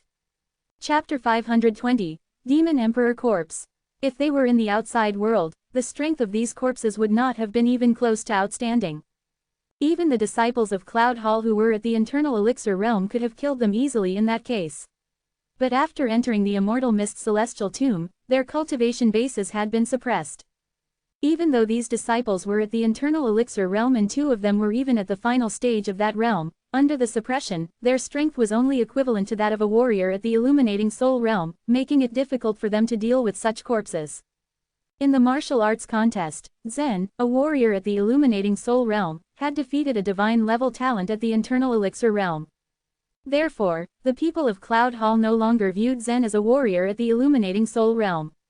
But once they had entered the Celestial Tomb, with everyone's cultivation level suppressed to a certain extent, Zen's strength should have been reduced to a much lower level, and he should not have been able to fight against these corpses. But just now, Zen had killed these corpses effortlessly right in front of them. It didn't take an extraordinary intelligence to guess from this fact that Zen was on a par with Emmanuel, Saint Morphins, and the other elders. The disciples were really confused now. The fact that a warrior at the Illuminating Soul Realm could cross an entire realm to challenge a warrior at the Internal Elixir Realm was a miracle in itself. Zen had accomplished this feat, which meant that he had the talent, the terrifying strength, and the great power to do so. Although they hadn't believed it initially, they were gradually able to accept it. Zen had defeated Eden and killed Marilyn all by himself in the martial arts contest. If it hadn't been for Eddie's threat, he wouldn't have had to quit the contest to set up the sect-protecting array for the Cloud Hall. Maybe, if he had progressed forwards, even Brent of the Ethereal Spirit sect would not have been his match. Many people were unwilling to admit it, but in the end, they still had to accept it. However, to surpass 2 great realms and be comparable to a warrior at the Virtual Tribulation Realm was a bit too much. Zen, how did you do it? One of the disciples asked. The 2 elders at the early stage of the Virtual Tribulation Realm also looked at Zen, hoping that he would give them the answer. Zen spread out his hands and smiled slightly. Before they had their answer, his figure suddenly flashed out as he took a step over 50 to 60 feet in space, and once again sent out a sword attack. Swoosh! Another corpse was struck down by Zen's sword. Its body swayed a little, then it knelt down before Zen and fell to the ground with yet another thud. Letitia's mysterious ice halberd was equally powerful. Each time she attacked, the cold air her weapon exuded would freeze more than 10 corpses. She would then brandish the halberd and rush forward. Clang clang clang. She rushed forward once again, and the corpses, like pieces of crystal, were smashed into pieces by her charge. The next moment, the corpses lay in pieces on the ground. After exterminating the corpses before her, Letitia turned her head, just in time to see Zen explode the head of one of the corpses. She was a little shocked at first and then flashed a smile as she recovered herself. She knew that in Zen's dictionary, there was no, "I can't." The speed at which Zen had exterminated the corpses was comparable to Saint Morphin's and Emmanuel. Imogen herself did not take any action. These corpses were indeed troublesome, but it was just one small problem. They had just come in, and if Imogen had to deal with the very first problem they had to face, then they'd better return now. Under the continuous extermination by Letitia, the elders, and Zen, the number of corpses continued to decrease rapidly. After the last corpse was smashed into pieces by Letitia's halberd, a loud roar came from the end of the road, followed by heavy footsteps.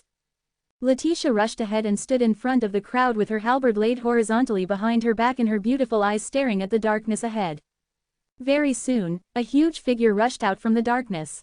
At the same time, a huge wave of evil spirits swept towards the crowd. The elders at the virtual tribulation realm were unaffected by the evil spirit as they were able to withstand its intimidating power. However, even among them, other than Emmanuel and Saint Morphin's, everyone's face had turned a deathly shade of pale. As for the group of disciples at the internal elixir realm, their faces had turned an even paler shade, as if the entire blood from their faces had been sucked dry, and their teeth were chattering loudly. "What a strong evil spirit," one of the disciples remarked as he controlled the fear in his heart. Zen's expression, however, did not change. His eyes were as calm as usual as he stared intently at the darkness in front of him. Zen wasn't unfamiliar with demons. Back in White Emperor City, he had killed numerous demon soldiers and demon generals himself. Furthermore, he had nearly died at the hands of a demon king. However, it was impossible for those demons, and even for the demon kings he had encountered, to erupt with such powerful evil spirit.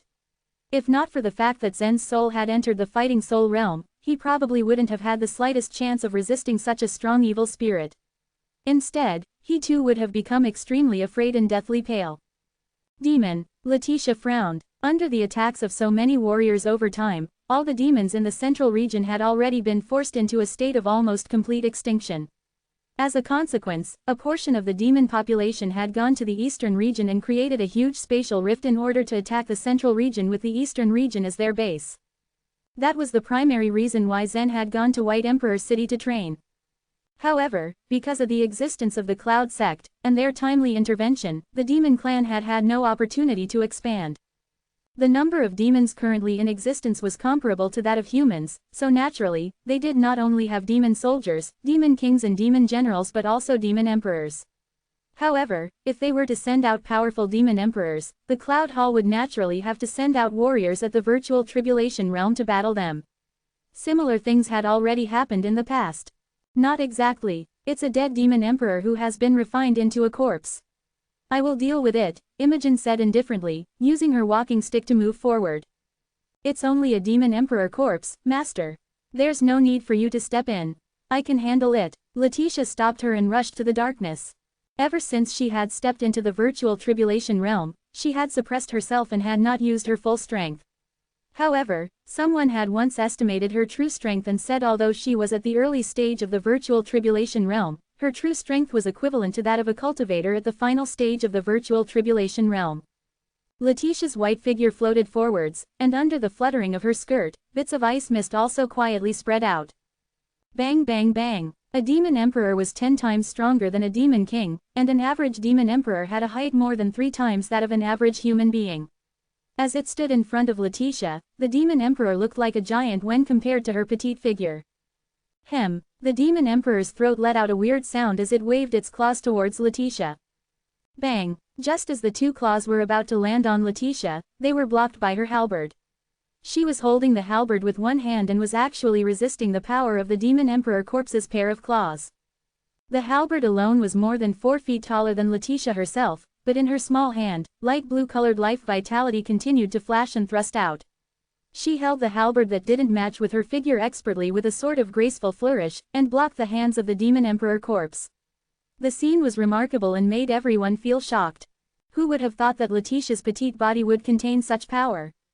Not only that, She then suddenly flipped her hand, causing the halberd to move downwards. As a result, the demon emperor corpse's hands were forced downwards too, and he was forced a couple of steps back.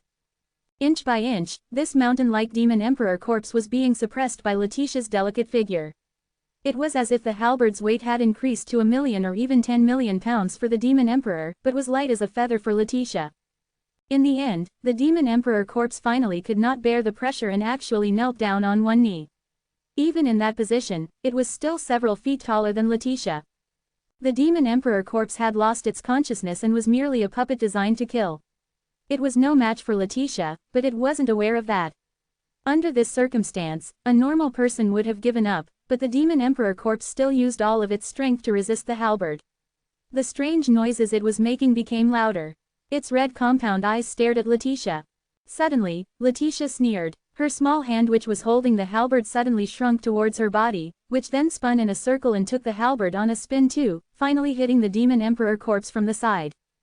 Boom! The demon emperor corpse was sent flying by Letitia's weapon and heavily crashed into a wall not far away. Frank's eyes lit up at this scene.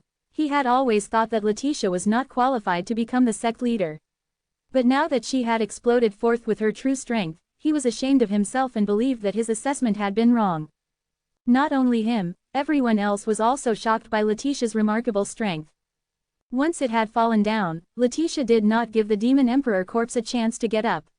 Her figure flashed again and a snow-white rune appeared in her left eye. Absolute freezing. The next moment, a terrifying wave of cold energy burst out from Letitia's body. The celestial tomb, which was originally filled with negative energy, now became so cold that it felt like they all were standing in a cave of ice. Just as the demon emperor corpse was about to get up, its body suddenly stiffened from the cold and turned into ice. It was frozen in space, halfway through getting up and could not move. Crack! Letitia brandished her halberd, and the demon emperor corpse, just like the other corpses that had been broken into icy pieces before, was smashed into confetti.